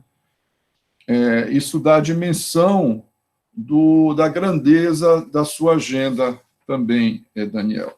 E com você, a minha reflexão seria no sentido de se além do Gunnar Myrdal, né, que eu acho que é uma teoria magnífica que você está usando, até porque ela dá um suporte de teoria econômica mais, eu não diria melhor, mas mais densa às ideias das capacidades do Sen, né, através do processo de causação circular cumulativo, né? Se você, que inclusive levou o prêmio Nobel do Myrdal pelo estudo do papel do racismo, quer dizer, como o racismo impedia a diminuição das desigualdades dos negros nos Estados Unidos, mesmo que a renda deles estivesse melhorando, né? Mas uma reflexão no sentido de que talvez também as economias externas, né?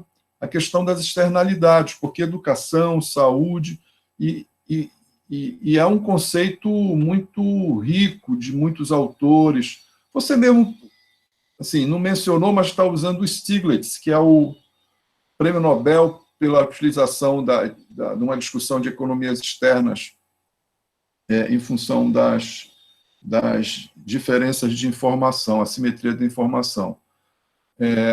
São essas as minhas colocações. Parabéns também para você, Vitor. A sua agenda é riquíssima, vai ser de grande importância para todos nós na comunidade. E desculpa por ter me estendido um pouco. Vamos fazer uma rodada de pergunta, utilizar as duas perguntas do professor Otávio, junto com a que tem aqui no chat, que eu vou ler, e aí os professores respondem, e depois a gente faz uma nova rodada, caso haja. Para fechar essa primeira rodada com a terceira pergunta, a GCL Naira pergunta: professor Daniel, pensando saúde e educação como pilares sociais, de que forma a interdisciplinariedade entre os cursos de graduação da Unifespa, saúde coletiva, pedagogia e outra, podem contribuir na realização do combate às desigualdades? Então, os professores respondem e depois a gente faz outra rodada de conversa. Fiquem à vontade.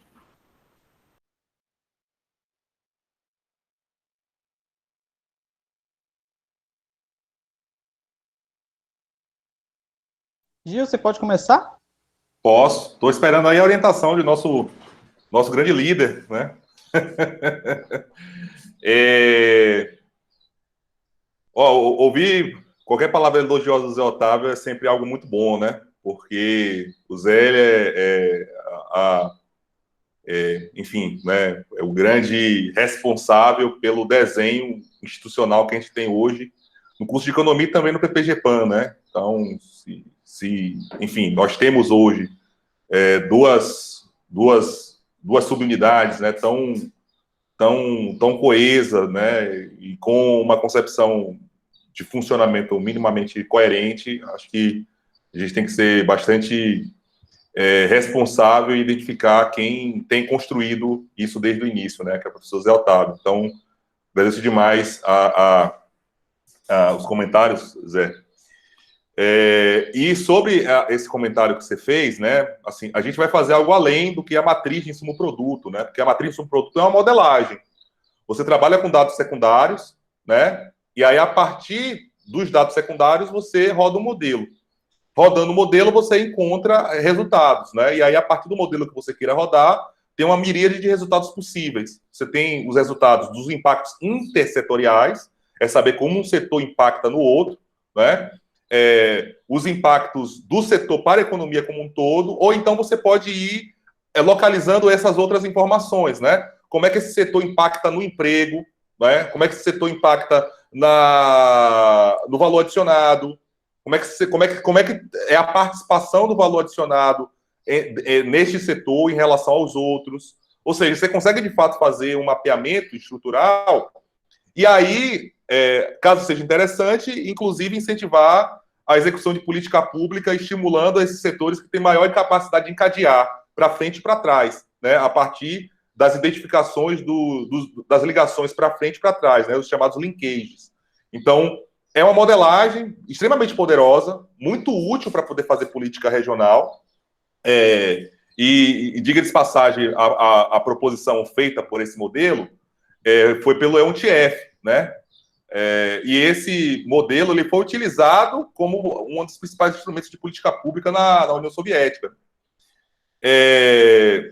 Então, esse é o ponto, né? O que a gente vai fazer é um passo atrás. A gente vai formular os dados para poder rodar a matriz de insumo-produto, né? Então, você imagina, de fato, normalmente esses acordos com setores, com consultorias, etc., para poder rodar a matriz de um produto, são acordos que, de fato, envolvem uma grana muito grande, né? A gente vai fazer esse passo atrás, que é formular os dados e, depois de formular os dados, rodar o modelo. A gente vai fazer esses dois esforços, né? Então há de se destacar, né, esse elemento. Ou seja, e aí, Zé, como diria, né, um dos principais expoentes políticos do Brasil, nunca antes na história desse país, a universidade pública teve a possibilidade de possuir esse processo, sabe? Porque, na média, esse processo ele fica sob propriedade, entre aspas, de certas consultorias que cobram milhões, de fato, e não é exagero. Né? Então, quando você vê, por exemplo, um estado do Maranhão fazendo isto, um estado do Ceará fazendo isto, quem está recebendo a consultoria para poder utilizar, para fazer essa prestação de serviço, está recebendo milhões para exatamente produzir um produto que o Estado não vai se apropriar do processo. O que nós estamos desenvolvendo aqui, para além do produto, é o domínio do processo. A gente vai dominar o processo de formulação de tabela de recursos e usos e vai deixar este processo à disposição pública. E a gente está fazendo quadros, né, Gil? E formando quadros, né? A gente tem... a Wanda está aqui dentro? Não, né? Então, aqui nós temos duas pessoas que estão envolvidas com o PPG-PAN que estão participando diretamente, descobrindo os gargalos, vendo quais são as dificuldades de trabalhar com dados primários, né? Que é o caso dos dados secundários, mas esses dados que são muito, muito microdados, né? Então é muito difícil você mexer com microdados, que é o caso eu estou falando da Sara, aqui estou olhando para o Emílio e estou vendo o nome Sara. O caso do Emílio e o caso da Wanda, né? Assim, a gente está formando pessoas com condições de dominar esses processos, e a gente vai também deixar esses processos abertos o máximo possível, né? Porque a nossa responsabilidade em Constituição Pública é tentar deixar mais democrático possível os processos mais complicados possíveis. E esse processo é complicado. Desculpa te interromper, Gil, mas você está criando as bases para transformar a Unifespa, em Marabá, em um centro regional de planejamento. Essa que é a Tomara que a gente consiga contribuir, Zé, com isso. Tomara que a gente consiga contribuir com isso. Mas o nosso objetivo, em última instância, de fato, fazer certos passos que, ao meu ver, é central para territórios periféricos, sabe? Porque muitos territórios periféricos apenas compram o produto, pagam o serviço e compram o produto, mas não dominam o processo. Tem que dominar o processo para que a gente consiga autonomamente produzir esses produtos no momento em que nos for a gente achar necessário, sabe? Então, o que vai acontecer daqui para frente? Daqui para frente, toda vez quando sair os dados de contas regionais, que eles saem mais ou menos no intervalo de 4, 5 anos, toda vez a gente vai propor a atualização da tabela de recursos de uso, né? E vai propor com condições de dialogar com outras instituições públicas que têm interesse em discutir, dialogar sobre desenvolvimento regional, né? Para que, de fato, isso seja um conhecimento democrático, os processos eles sejam democráticos para saber o passo a passo. O Daniel tem participado disso também, tem visto o quanto é difícil, né, realizar esses procedimentos, porque a gente tem que dialogar com todo mundo que tem a base de dados mais elementar, né?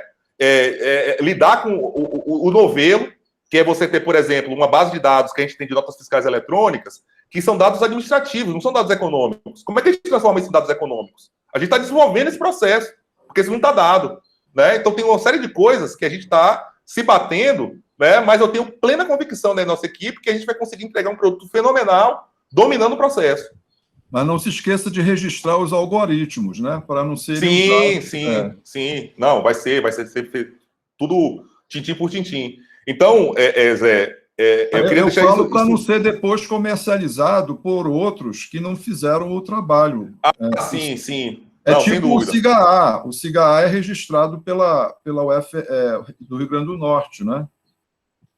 Exatamente. Mas a gente vai fazer isso. Inclusive, a ideia de envolver um cientista de dados na equipe é também para pegar alguém que já tem essa expertise, né? Então, a gente está extremamente interessado em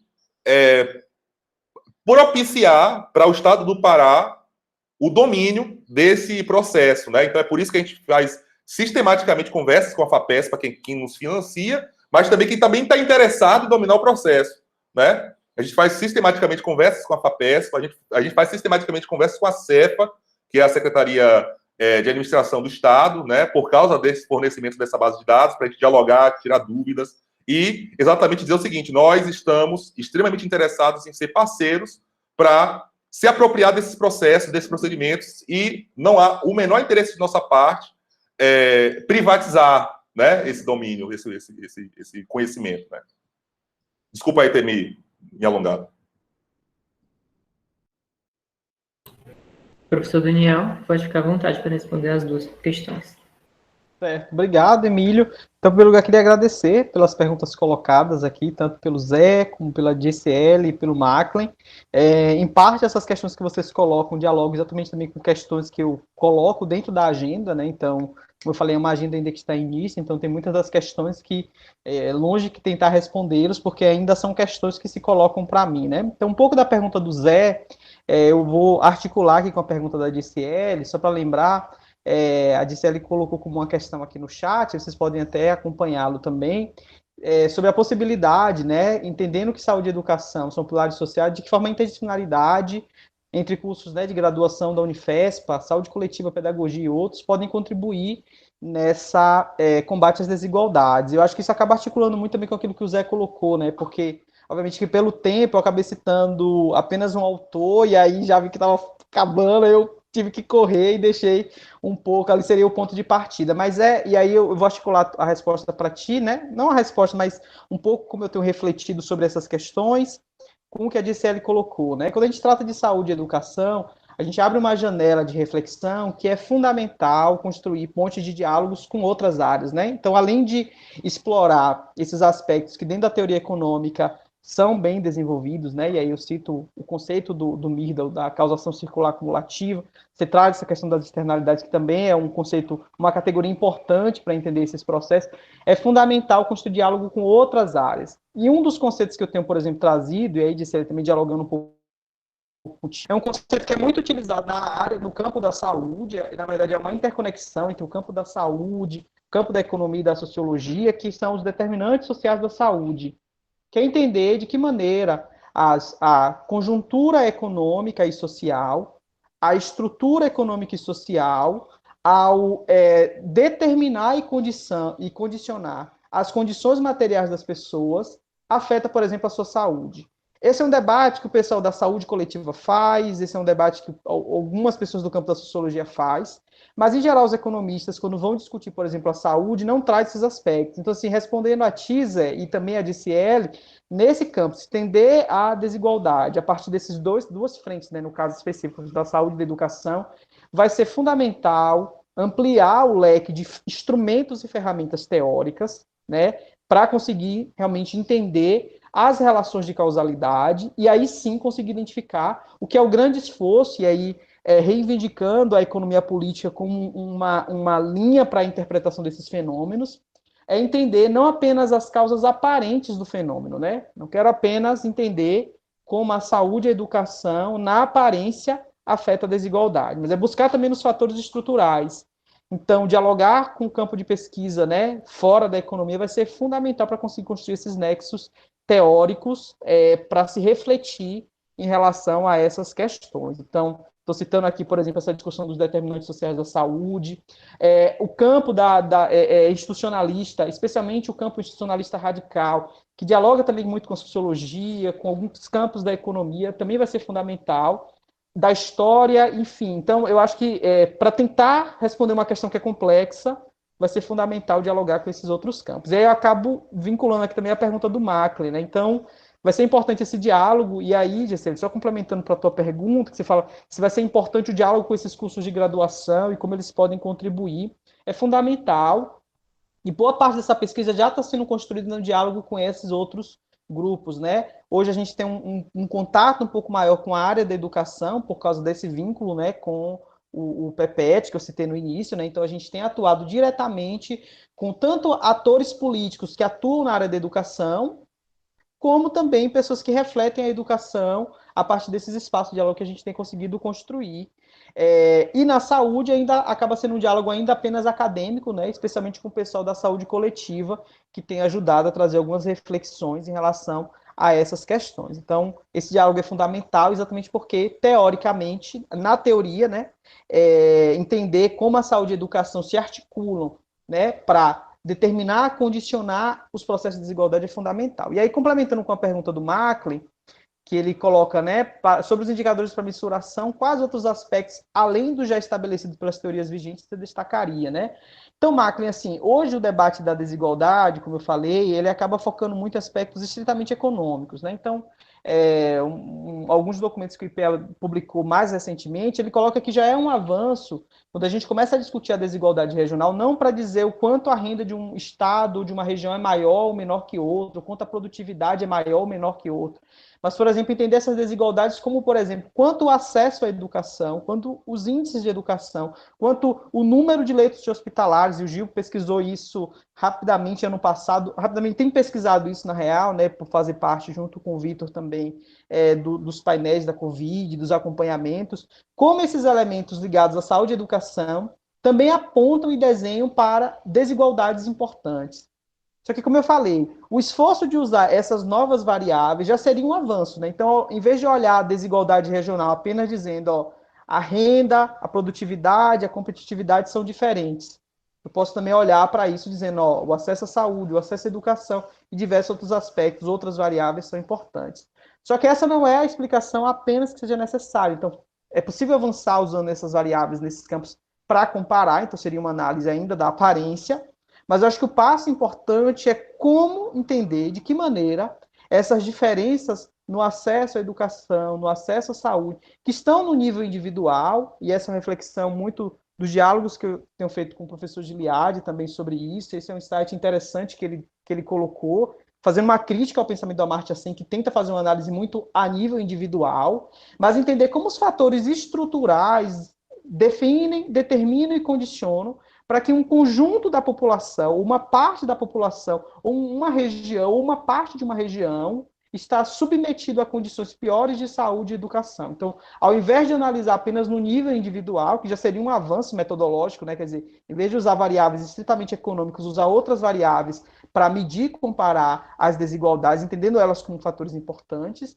mas entender como esses outros elementos ligados à saúde e educação condicionam, né, determinam essas relações mais estruturais. Por isso que o esforço dessa agenda não é apenas a nível empírico, né? Eu quero analisar a diferença entre uma região ou outra, mas é também um esforço teórico de construção de reflexões para né, produzir esses nexos teóricos que são fundamentais para entender como essas variáveis se relacionam, né? Então, essas questões que vocês colocam são questões que eu coloco dentro dessa agenda e que aqui a minha resposta, mais do que tentar responder, foi apenas refletir com vocês em relação a essas boas perguntas colocadas. Obrigado, professor Daniel. Passando para a segunda rodada, temos aqui, então, a mão levantada do Matheus Teixeira. Matheus, você pode ativar o microfone e falar o que... Olá, pessoal, tudo bem? Acho que estão me ouvindo aí? Sim. Pessoal, eu sou... primeiramente, agradeço, né, a possibilidade de estar aqui conversando com vocês. É uma honra para mim voltar de novo à academia depois de um tempo que eu fiquei afastado dela, né? Estou agora no programa, somos alunos novatos. Sou servidor aqui do município de Curionópolis, trabalho justamente como economista aqui. Aqui em Curionópolis, professores, e acho que aqui vai conversar muito com a exposição do professor Giliad e a exposição do professor Vitor. A gente tem visto uma explosão de pequenas, né, ou micro atividades minerais, né? Principalmente localizada ao longo dos vales dos rios do Riacho Novo, do Rio Surpresa, né, a bacia do Rio Surpresa, e a bacia do Rio Sereno, né. Constatamos, né, a gente acaba constatando aqui nas pesquisas da própria prefeitura, que essas comunidades, elas estão desconectadas com os territórios, né, ao mesmo tempo em que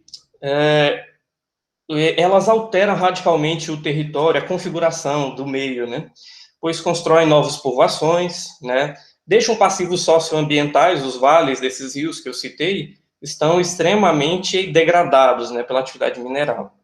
E esses passivos, e não necessariamente retornam dividendos financeiros, né, por meio de arrecadação para o caixa da prefeitura, né.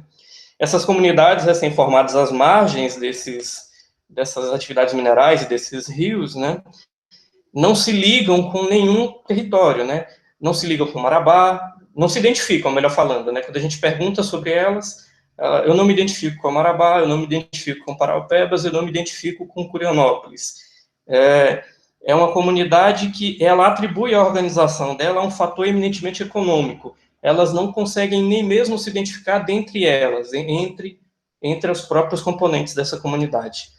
Esse panorama que a gente tem observado aqui em Curionópolis, que é um panorama preocupante, que a prefeitura tem buscado, inclusive, tentar mitigar, minimizar, se aproximar dessas comunidades. Esse panorama é verificado nos demais municípios da pesquisa de vocês? Como que vocês observam isso? E essas dinâmicas, elas têm se tornado mais corriqueiras ou é uma dinâmica recente?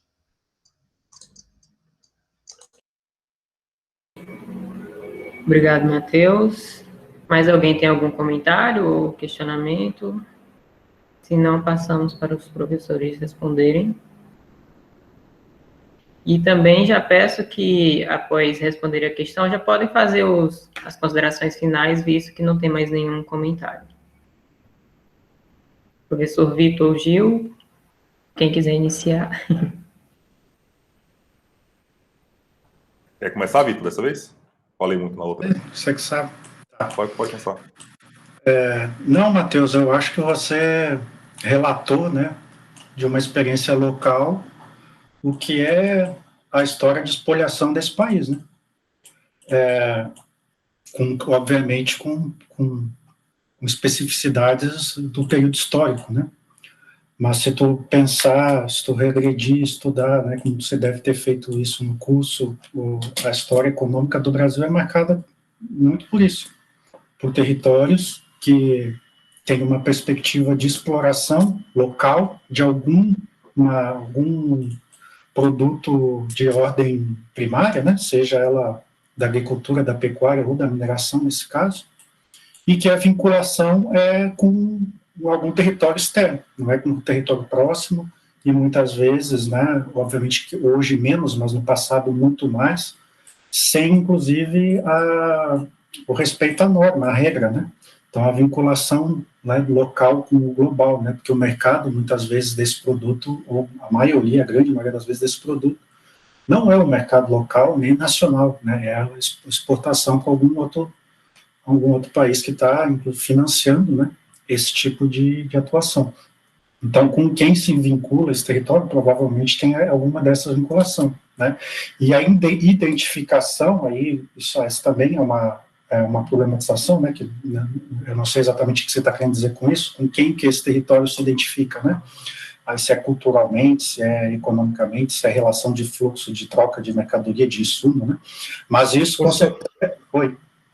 É uma vinculação em todos esses aspectos, né? O financeiro, o político, o social, o cultural, é uma vinculação que a gente não identifica em nenhum desses estágios, né? Nenhuma dessas facetas.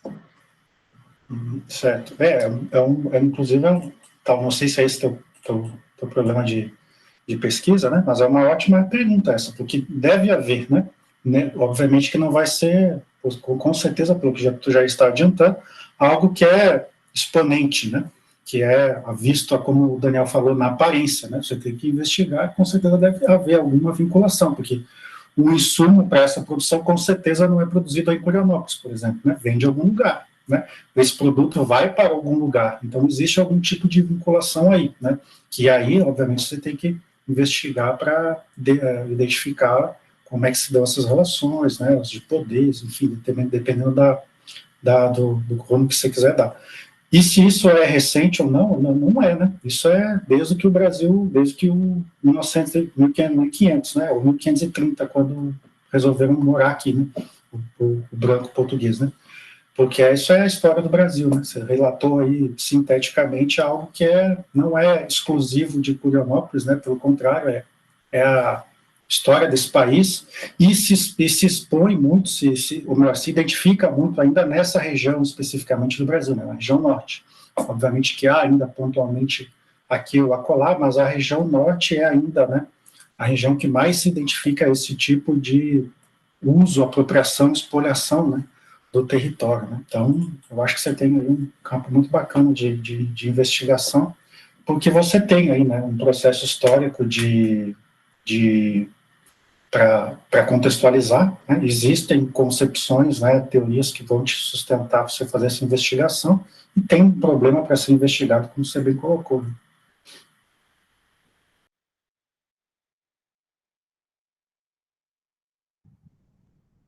Vou agora?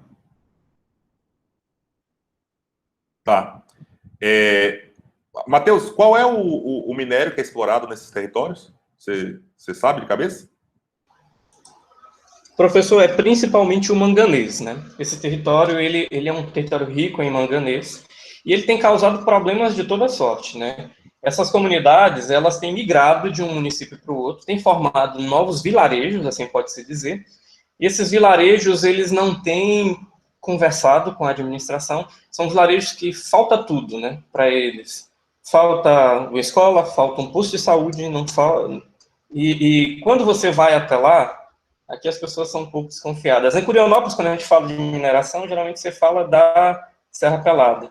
Mas quando você vai até essas comunidades para tentar ofertar a eles qualquer tipo de serviço, o pessoal já fica receoso, né? com medo do Estado interromper as atividades econômicas dali, porque já realmente a atividade mineral da área não se tem certeza se é regular ou não é regular. Então, é uma atividade principalmente mineração de manganês e de ouro, que está naquele limiar do que é regular e do que não é regular, né? Certo. Eu perguntei isso para saber se...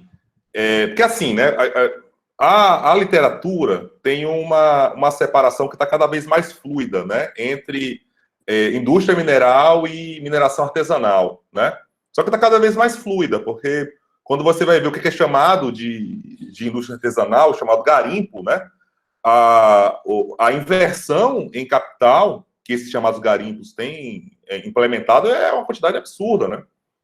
Porque uma das características da mineração artesanal é exatamente você ter uma intensidade maior em trabalho, né? Ou seja, a força de trabalho é mais intensa do que necessariamente os meios de produção para produzir esses produtos, né? E aí, o que a gente vê, especialmente no que é chamado de garimpo, e é prioritariamente atividades cujo o minério é o ouro, né?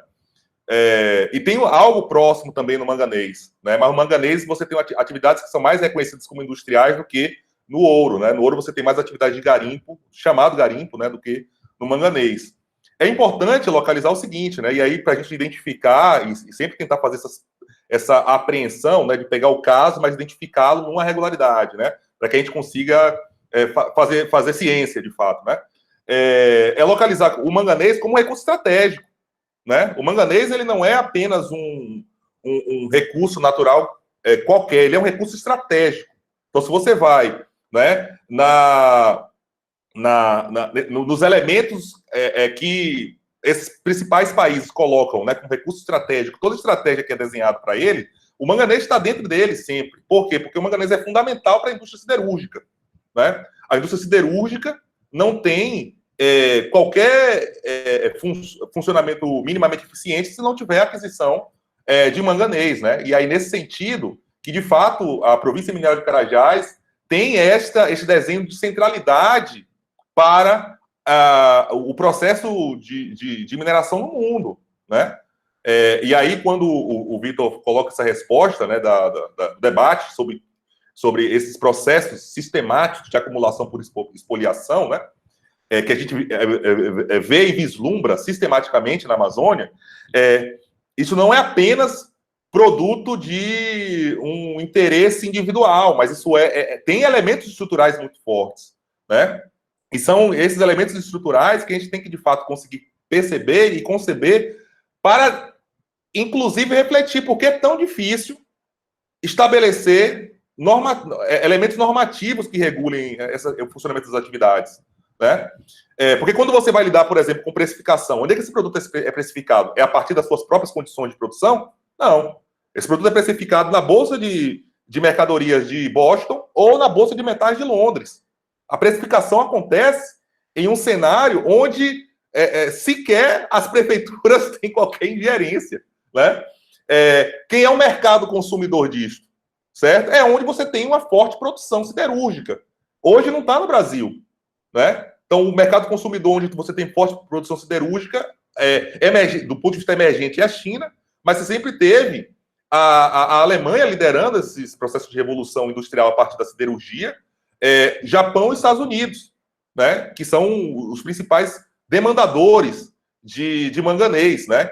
Então, a província de Carajás está nesse contexto, né? É por isso que sempre tem que conseguir fazer esses alinhamentos, né, entre o que de fato é desenhado para o território, mas compreendendo que esse território está no bojo de uma série de outras estruturas. Então, você está associando uma estrutura de mercado consumidor que é totalmente alheio nesse território, está associando uma estrutura de logística, né? O Daniel está estudando bastante esses elementos logísticos, que também está sistematicamente alheio ao território onde é minerado, né, esses produtos. E você tem uma dimensão de precificação também, né? Aí sim que é totalmente alheio, né? Sobretudo quando você não é um player, né, por assim dizer, muito forte naquele minério, diferentemente do que é, por exemplo, com o minério de ferro, né? Onde o Brasil ele é o principal player, né, na produção. Então, a reflexão que tem que se fazer nesse desenho é exatamente compreendendo as particularidades que é você lidar com uma atividade que é hiper deslocada do território, porque, como a gente viu, né, rapidamente, quando eu passei aquelas informações de MIP, né, a gente viu o seguinte, que os linkages para trás, né, ou seja, as ligações para trás, quer saber de quem consome, quais são os setores que a mineração consome, fundamentalmente não tem na Amazônia. Não tem na Amazônia. Quem são os fornecedores de insumos para esse tipo de produção, esse tipo de atividade? Não está na Amazônia. Então, você não tem uma vinculação com os espaços territoriais, por um lado. Você não tem uma vinculação para frente, que é perguntando quem é que compra desse setor, né? Porque quem compra também está fora do Brasil, que aí deixa ainda a situação com muito mais dificuldade, né, de gestão a partir das prefeituras e a partir dos territórios. Ou seja, aí a gente entra em um elemento que o professor Rafael tem se debruçado a respeito, né, na necessidade de você compreender essa política, esse planejamento a partir de macro-referências, né, de macro e de algo multiscalar, perceber que tem várias escalas, né, e se isso não estiver intercalado, é muito difícil para a municipalidade estabelecer algum tipo de regramento, né? Ou seja, a exigência para políticas multiscalares, para o caso da mineração, a exigência atroz, né? Ou você, de fato, desenha uma política que integre, né, o local, o estadual, o nacional, né? Ou, de fato, vai ser muito difícil você estabelecer algum tipo de regramento mínimo. E quais são as principais consequências que se tem para isso, né? O Matheus falou de modo muito acertado a questão da degradação ambiental, mas é também o rebatimento sobre os povos originários. Os povos originários de modo corriqueiro, quem mais é afetado por esse tipo de atividade, né, que é, entre aspas, chamado de garimpo, mas não tem nada de artesanal nessas atividades, né? Aqui, professor, perdão te interromper, aqui os principais afetados são os camponeses, né? Aqui nós não temos povos originários, não temos povos indígenas, aqui os principais afetados são os camponeses. Sim, mas eu estou me referindo a essa atividade específica, o garimpo, né? Mas, assim, você tem esses rebatimentos para os povos originários, mas, obviamente, para uma série de outras populações que têm menos capacidade de se proteger, né? Então, você tem os quilombolas, que têm uma baixa capacidade de proteção, né? E boa parte dos quilombolas estão associados também ao rio, né? E quando você não tem uma boa política que lide com os rejeitos, você tem um conjunto de populações que são afetadas, para além das que você citou, né? Então, me parece que é extremamente necessário, né, um aprofundamento do entendimento dessa atividade, por isso que a ênfase de agenda de pesquisa pessoal que eu coloquei, para mim, é o estudo da regularidade, né, dessa atividade, exatamente para compreender o que é que, de fato, é específico e só específico, mas o que é que algo replica e quais são as coisas que replicam comportamentos regulares, né? E aí, nesse sentido, Emílio, demais, eu queria já, enfim, agradecer, né, por essa possibilidade de dialogar, agradecer às pessoas bravas e guerreiras que estão aqui, todo mundo com fome, provavelmente, né, por causa do horário, né, e estarei presente aí para a atividade da tarde, para a atividade de amanhã, né. Então, já é uma boa tarde para todo mundo aí, e muito obrigado aí pelas contribuições, né, e obrigado aí também, Matheus, pela pergunta. Professor Vitor, quiser fazer as considerações finais, depois podemos partir para o professor Daniel. Não, só agradecer, né? Muito bom aqui, Matheus, os outros pessoal que interagiram, e nos vemos logo mais, então. Aproveitar e agradecer também, né, por esse espaço de diálogo, de reflexão, acho que é super importante. Agradecer também pelas perguntas, né, aqueles que participaram, mesmo não colocando as perguntas, mas estão até agora aqui prestigiando, e desejo, assim, um ótimo evento logo mais à tarde, amanhã também, se não me engano, até amanhã, acho que o Emílio vai poder dar os informes aí mais qualificados. Então, agradeço mais uma vez também, e é sempre muito bom estar com vocês, mesmo que de maneira remota. Então, obrigado aos professores Gil, Vitor e Daniel, e também a todos que permaneceram até agora. Como já falaram, hoje à tarde, às 15 horas, terá a terceira mesa com a professora Ana Cláudia, o professor Arley e o professor Eudes, e amanhã teremos mesa na parte da manhã e na parte da tarde, encerrando a primeira semana do PPG-PAN. Agora eu vou encerrar a gravação e agradeço a todos. Tenham um bom dia.